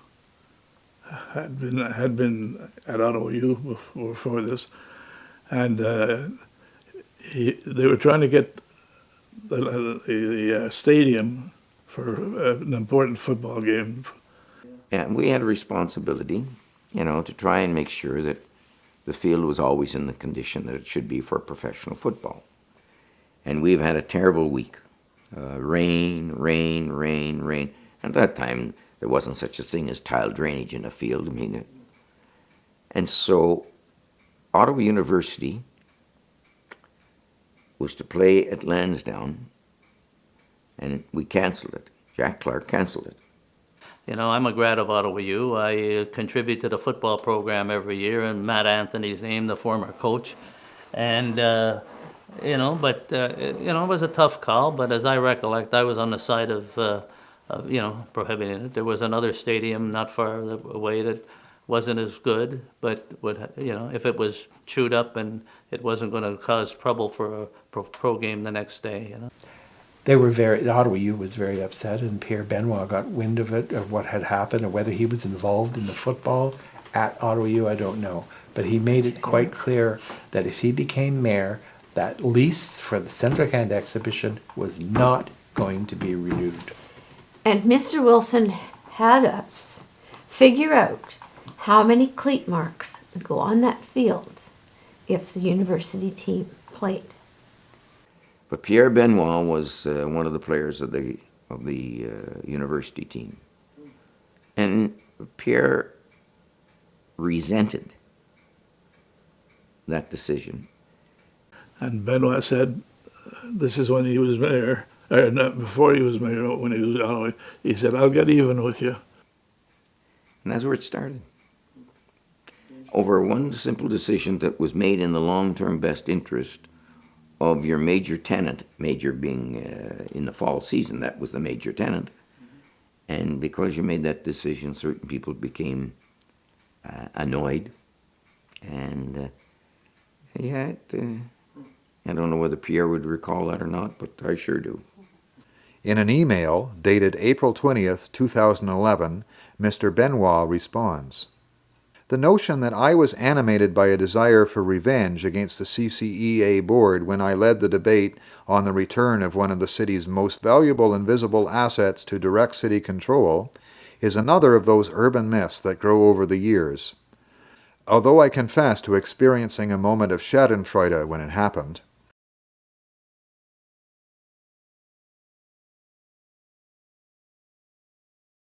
regardless of the reasons, from this date on, the City of Ottawa, a different entity with different objectives, will be operating Lansdowne Park." When the Central Canada Exhibition had the head lease up until 1973, from 1888 to 1973, the city taxpayers were not asked for a nickel. Not only were they not asked for a nickel, it operated at a profit. The buildings were maintained very, very well.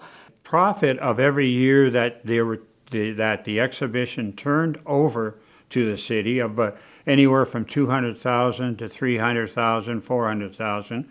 When I looked at the books at that time, I said, my gosh, the city lost anywhere up to $1 million every year after that. I didn't mention Eddie Friel. Eddie was, of course, longtime superintendent. And Eddie knew how to run a shop, you know, at the minimum cost. And that was really his job, you know, to get the most he could. I had a talk with Eddie Friel, and I said, Eddie, why were you so successful and giving us money constantly from your operating budget, and the city is losing a lot of money? And he said, Joe, it's quite simple.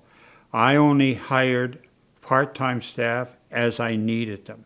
He said, this is a kind of business, 1 week you're going to be extremely busy, another week you're going to have nobody on the grounds. What the city did was hire full-time people, and whether they had work to do or not, they were hired and had to pay them. Started taking down buildings.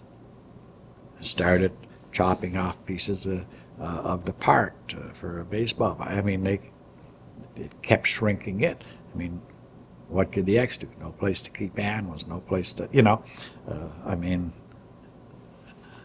not blaming anybody, but certainly not blaming the directors of the exhibition. They just kept losing, you know, what can you do? Keep losing your buildings. I mean, the McElroy building was gone, the Pure Food building was gone. I mean, they're all gone, so no place to put the displays. And then, of course, you know, when something starts to go down, it keeps melting until it melts right down. So.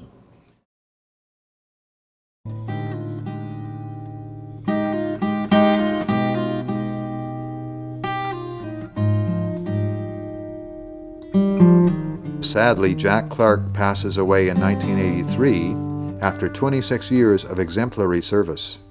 He ran a very tight shop, but he was a very kind man and was loved by the employees. The Ottawa Exhibition, in my opinion, could not have found a better person than Jack Clark. His humanity. He was a great humanist. He loved people, cared for people.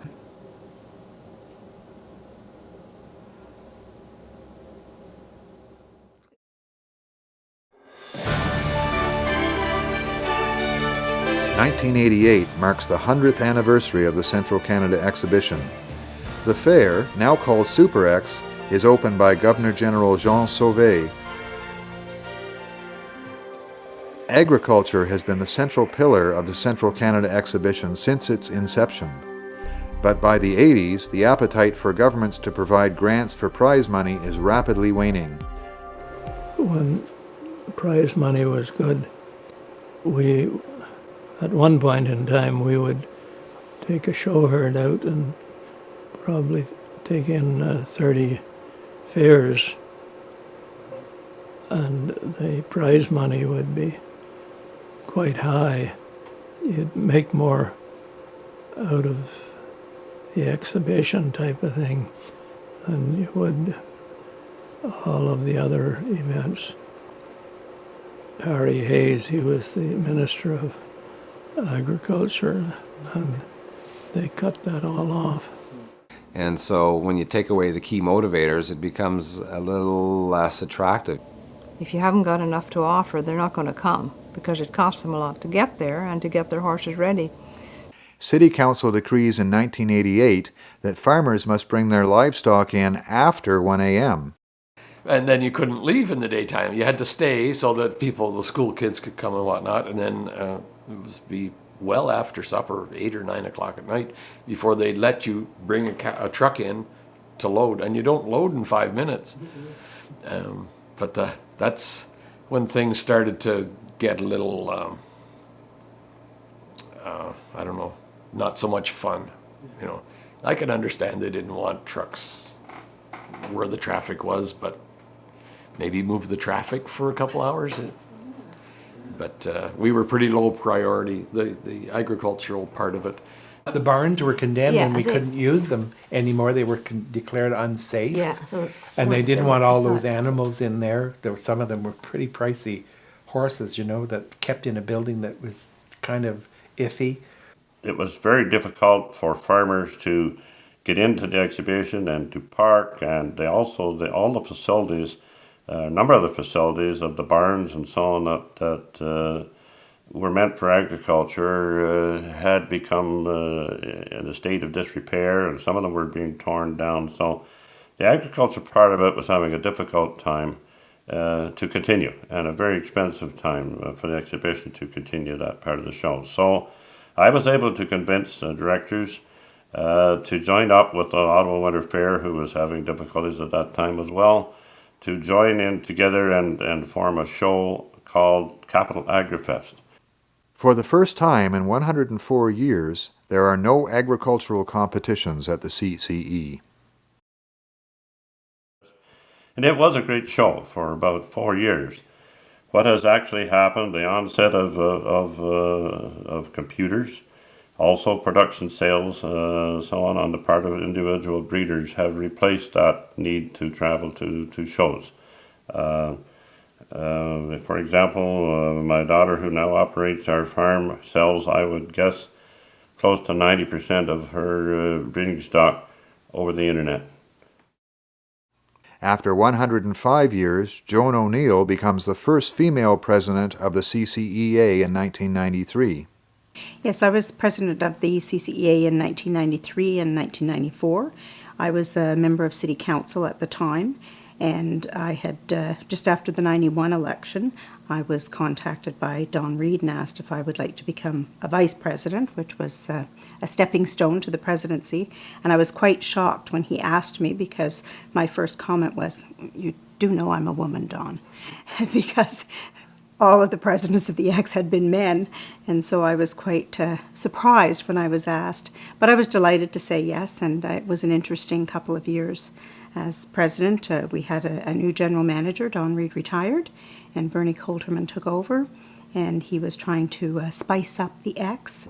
We had to really take a fresh approach towards what we were presenting at the exhibition, because simply the needs of Ottawa residents or people who attended the X were changing. We wanted to create an atmosphere that was really quite different from other exhibitions. So one of the first central starting points was, of course, what we call the International Boulevard. So when you walked in to the exhibition from Bank Street and walked and looked down the corridor between the Lansdowne, the stadium or the arena, and the Coliseum building, we wanted to give people a real wow factor.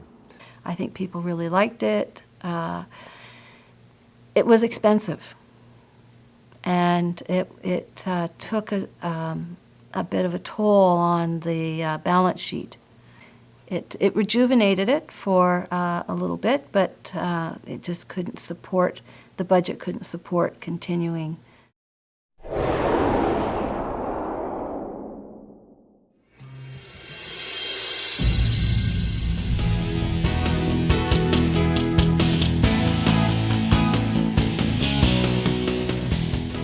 At the grand old age of 96, the Cattle Castle finally gets a facelift in 1994 and regains its original name, the Aberdeen Pavilion. In the last 20 years was the CCEA contributed $1.3 million to the renovation of and restoration of the Aberdeen Pavilion. Now we received a 10-year contract for that, so essentially it was $130,000 a year rent for 10 years.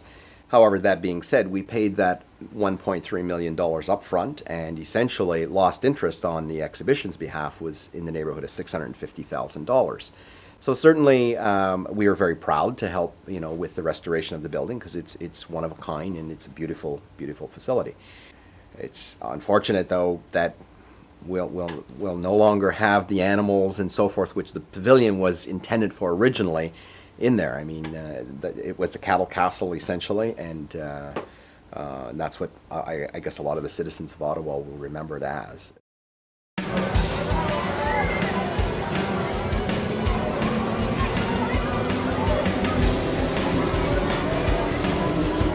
After a 32-year relationship, the Amusements of America Midway is replaced in 1997 by Canadian-based World's Finest Shows.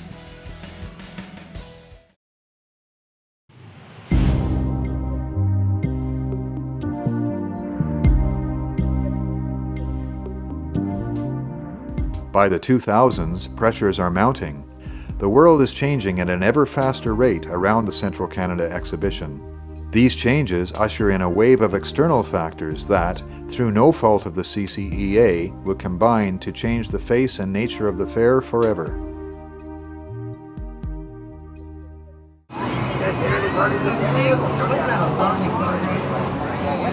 ahead, get up here on my camera. Oh, I love when I'm right. Actually, now what I notice is there are fewer and fewer independent vendors. It's more companies, larger companies, bringing their goods and wares in. There used to be all independent vendors in the concourse of the stadium. There used to be independent vendors, a whole line of them down the back side, and that's all gone now. It's all just Midway games, ride attractions. A lot less artisans and artists, craftspeople than used to be here. Yeah, we used to see some really great shows here in the stadium. They used to get big acts here compared to now. It took a long time, the external forces, to really impact on the fair. And I guess we all lived with the belief that the fair had established itself to a degree that it would go on in perpetuity and that nothing would happen. And I guess, in fairness, and I would be included in this group, maybe we didn't quite interpret it or respond to it the way we should have. I can remember in the early 80s where you would come onto the grounds of the Central Canada Exhibition. There was still a fair amount of the buildings left on the grounds. They were all filled. you would come on the Midway, and you would be like, you know, sardines. You couldn't walk without bumping into people. We started to slowly decline in attendance year after year as the buildings disappeared, and as different organizations and different shows came out and sort of took over what we were doing.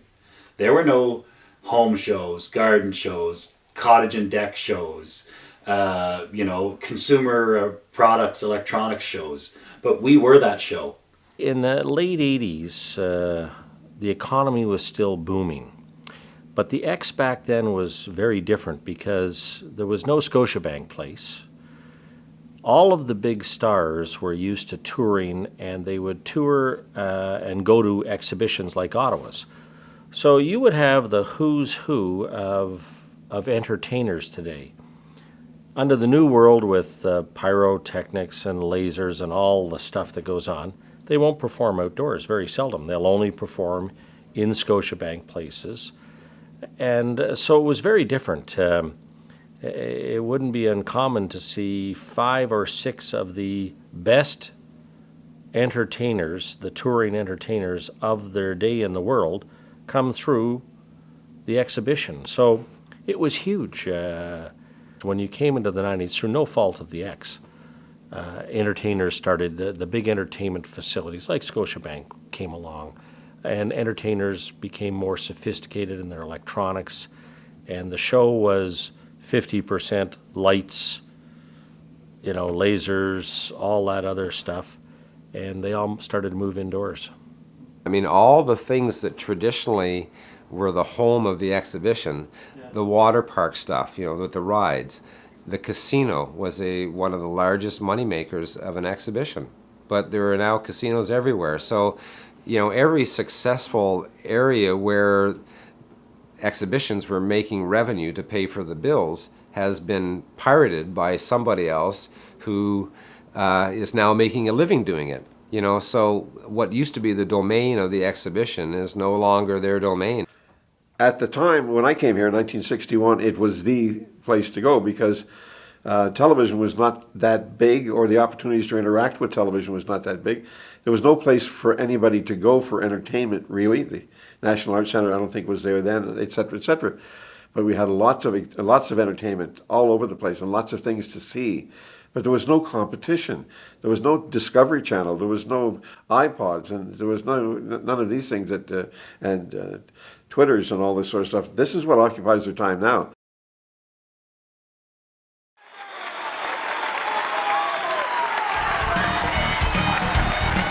There is a bright spot in 2005 as the Rolling Stones concert brings in a massive crowd of 43,000.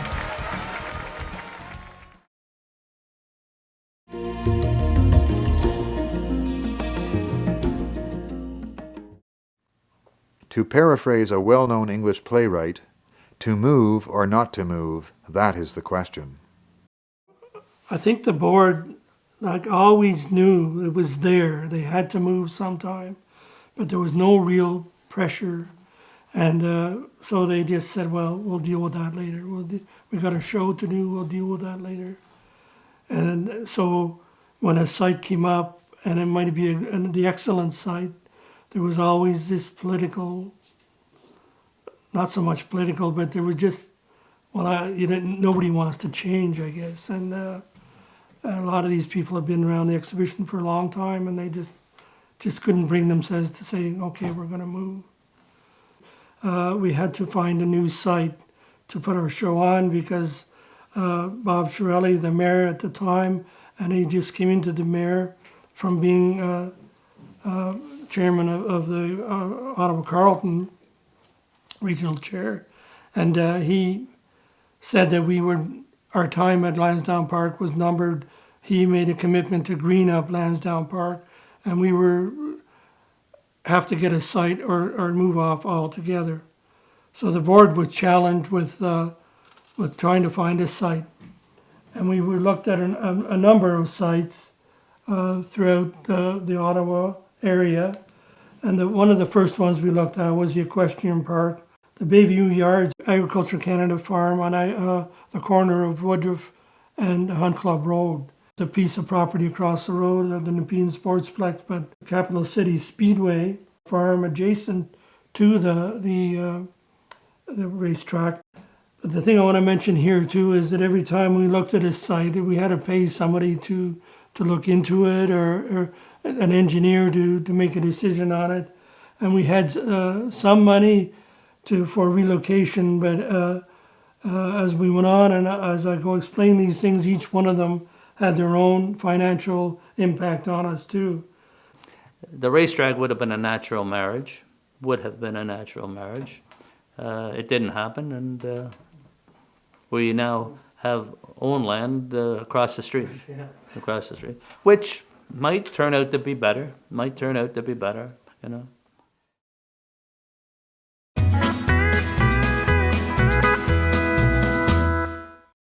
Well, I can't believe that my mother let him do this, but he had to be only 9 or 10 years of age at the time. She might even say younger, but I'm going to say that.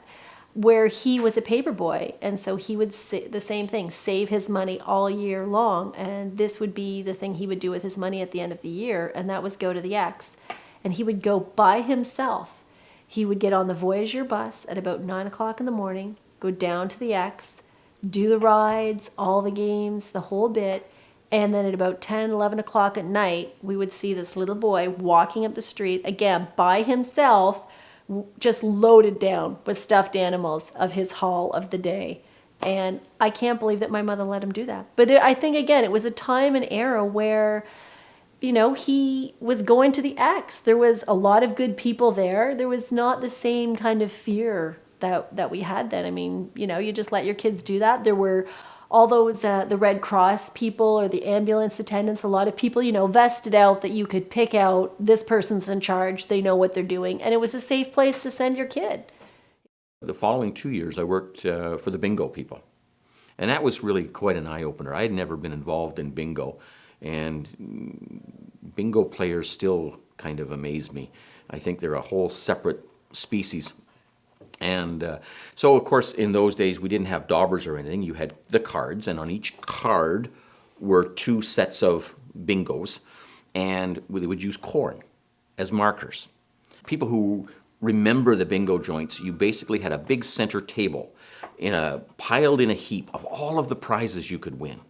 You know, and there'd be table lamps and blankets and stuffed animals and all this kind of thing. And then around the whole thing were tables with the people sat on the outside and the cashiers could walk in the inside. And so you had a certain side to do. And so the caller would start with the numbers on the new bingo, and you would start going down, and I think it was 25 cents a card. And of course, what the ladies would do, frequently ladies more so than men, but both would play, is they would like to be at the end of your run because they would grab 6 cards or 8 cards. And they'd play them all until you got really close and wanted the money. Then they would grab the card or 2 cards that looked like they had the most numbers at that point and wipe the corn off the rest so they weren't playing them. And then if they got you mad, then what you would do is you would just wait down at that end for the next one and start with them as the first instead of the last so they couldn't do it. Then they'd get frustrated and get mad at you. Well, my first memory of working at the exhibition was, I think, in 1968, and I was hired as the nickel picker. And what a nickel picker did was I went into all the ladies' washrooms and I picked out the nickels that were put in the slots. And I wasn't really embarrassed by this because people would ask me, you know, are you not a little embarrassed to do that? And I said no, because the person who did it before me was Maureen McTeer, so I thought I was following in good footsteps. When I was first born, we lived on 4th Avenue, about a block from the canal and a block and a half from the exhibition grounds. My earliest memories are of the lights and the noise and just the busyness of it. And this one day, there was a monkey who freed himself from his confines and made it to our backyard. And my memories of that are of my dad taking me out to the veranda and watching everybody frantically trying to corner this poor little monkey who was seemed to be having the time of its life, jumping from the fence to the tree and back again. When its owner showed up, though, he went immediately to his shoulders and seemed quite happy there. But it was just very busy and frantic for a few minutes while they tried to make sure the monkey didn't go too far astray. I'd heard a lot of the stories that they've been telling here, and to me, the X was always evolving. It was always changing, so it was never exactly the same specifically as what they were talking about, but there was the similar atmosphere that was there. It was different in that the church tents weren't there anymore for the food, and there was less of the agriculture being shown. But it was special for them, and they were sharing those memories with me. And when I went there, it wasn't the same things that were there from when they were little, but it was still the same feeling and the same atmosphere. It was something special that I was actually having a chance to do. You know, it sort of felt like a bit of a tradition that I was being let in on. You know. I guess I would have been about 11 or 12, and my oldest brother Michael was involved in the exhibition, and he had gotten me a job with a gentleman named Johnny Vavona of Amusements of America, and I worked in a balloon dart game, and my job was to blow up the balloons, and I sat in the back of the joint, as they called it, in the language, the lingo that they use, and I had a wet dry vacuum or on blow, and I blew up balloons and tied them, and I can remember, you know, after the 10 or 11 days that I had a Band-Aid on every finger because, you know, tying the balloons, you know, that many balloons, and the exhibition was very busy at that time, and so my fingers bled, but to get that first, you know, pay packet at that age was pretty exciting. Well, and another thing the X did that is long gone, which was really a wonderful day for the ladies, was Kaplan's fashion show. And that would bring in the ladies, and they do that on the, where they did the entertaining. A few years back, there was a letter, we received a letter, it was about early September, I think it was first week of September, just after Labor Day. And in the envelope was a very nice letter and a $2 bill. And the lady had come to the exhibition. She hadn't been to the exhibition in over 30 years. And she had a pang of guilt that when she had come to the exhibition, when she went to pay at the gate, for whatever reason, someone had moved and she kind of slipped through and didn't pay. And, you know, 40 years later, she sent us the $2 bill. And I do have the letter and the $2 bill. And I thought that sticks out in my mind as you know, just a good story, a good heartfelt story from, she enjoyed the exhibition so much and she wanted to pay her way. My very first memories of the exhibition were going to the X being pushed in a stroller by Shirley Moran and my aunt, and also being raised in Ottawa East, Main and Riverdale area. We'd go down to the canal every night to the steps at the end of Mount Pleasant and sit on the steps in our bedclothes and watch the fireworks. That would be at about 11 o'clock every night. And my dad played in the Grandstand shows, so we'd know after the fireworks he'd be coming home. I'll tell you a story about my father. Excuse me. That's okay. He grew vegetables because we were poor, as I said. And he always put it in the horticulture building. Well, the last year he says, I don't think I'll put no more. The garden's not growing and that. So he went down to the market and he bought all the vegetables, brought them home, we washed them and polished them, put them in. Didn't he win first prize on every one? No kidding. Before he would just, you know, we just, in those days you won ribbons. Yes. Ribbons. And he won first prize on every one of them. I went on the Ferris wheel once with my mother and younger brother, and she was so terrified that she made them stop and let her off. Yes, it was an embarrassing moment. I was probably about 10 years old when that happened. We were way up at the top, and she was just hysterical. It was awful. I felt sorry for her. Now I have more sympathy. Back then, I wasn't very sympathetic. My earliest recollection of the X goes back to when I was about 6 years old. So we're talking about in the early 1940s. And I remember we used to go to the exhibition, and I remember that they bought me a balloon, which they tied to my wrist. And we took the bus home, and as we got off the bus at the corner of Somerset and Goulburn, where I lived, I pleaded with my mother, could she please undo the string so I could hold the balloon in my hand?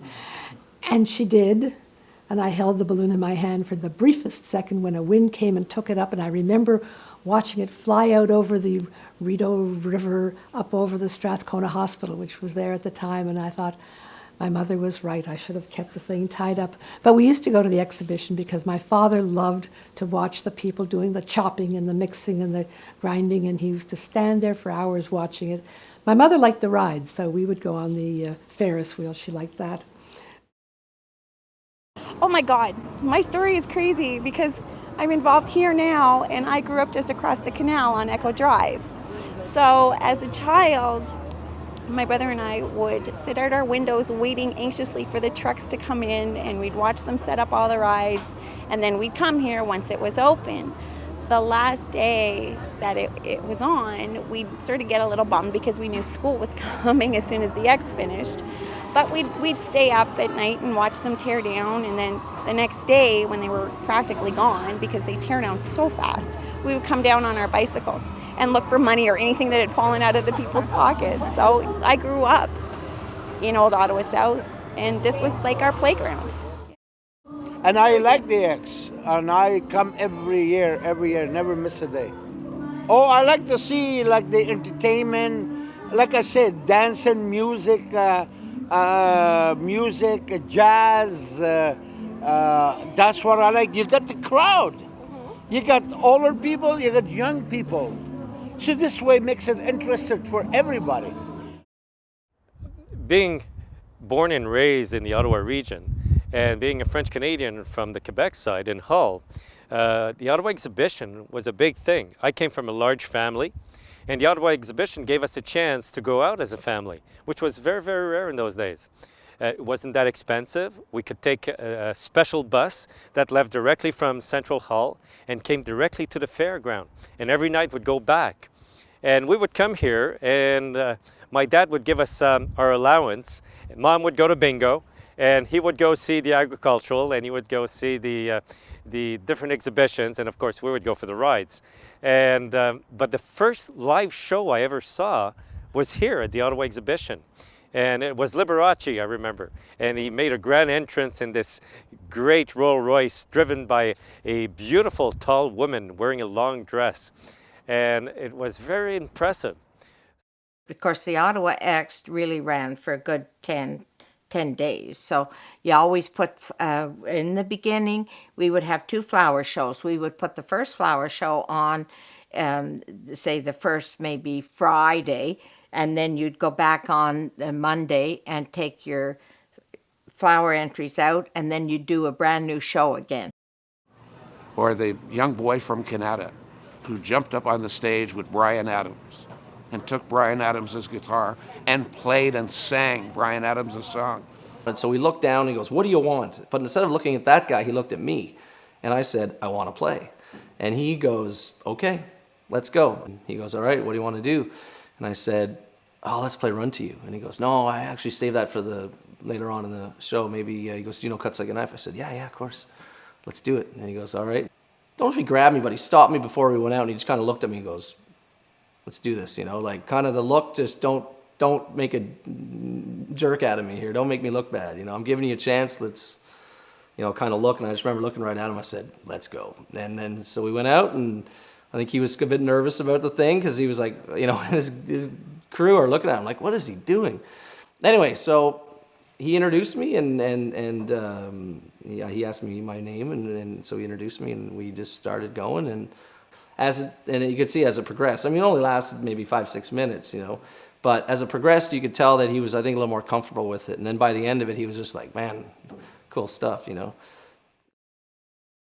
But perhaps my fondest memory of the Ottawa X is a young man named Donnie Payne. Donnie would have been 14 or 15. He was a CHEO patient, and he had been the first child co-host of the CHEO telethon on CJOH.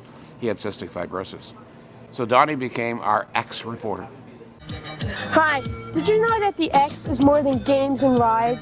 It's also food, and that's what I will be doing today. I will be tasting and sampling all the food here at the X, and that should be a challenge.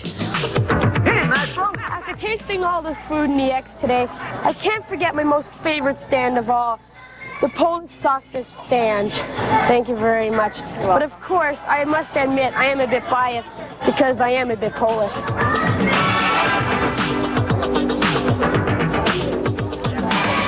And to top it all off with the X today, I think I'll have a candy apple. Thank you. Anything for the news, right? That's about all I can take from the X today. I've sampled about everything here. But don't worry, I'll be back again tomorrow when I check out all the popular hangouts. And one of them is a Nintendo challenge. Home chains. He loved everything about the X. He loved the rides.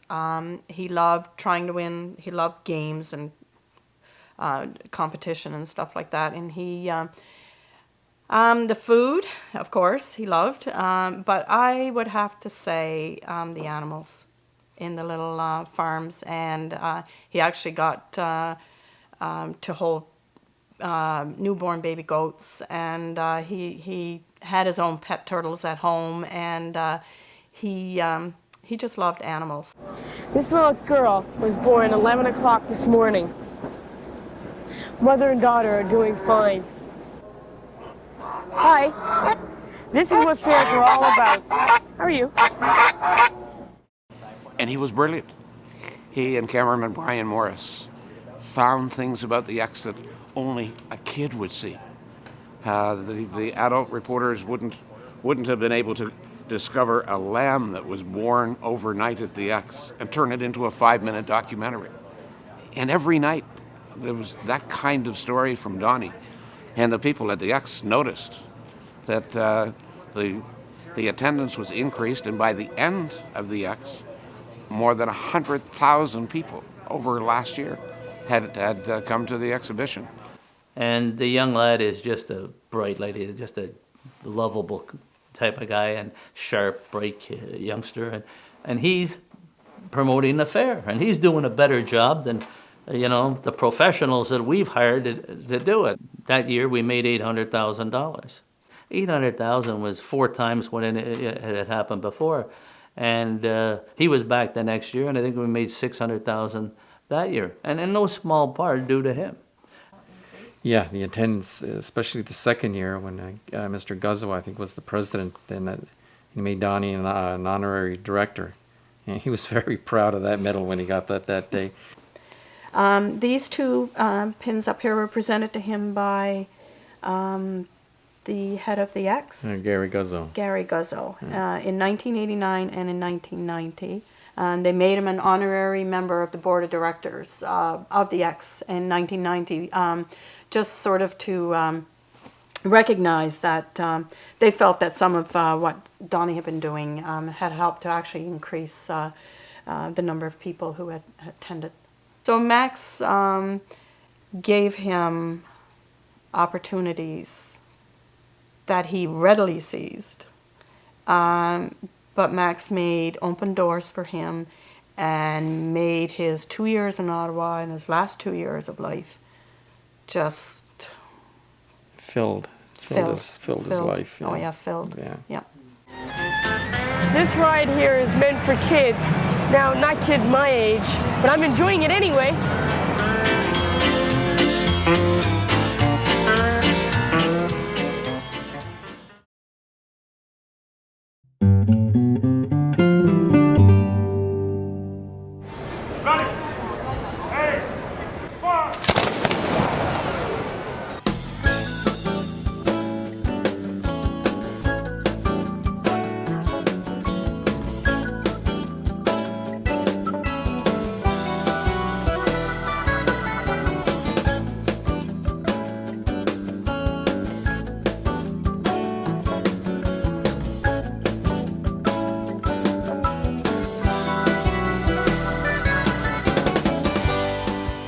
Exact figures are not available, but from 2 p.m. on September 24, 1888, until 10 p.m. August 29, 2010, somewhere in the order of 24 million visitors have enjoyed the wonders and excitement of the Central Canada Exhibition at Lansdowne Park.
I feel sad.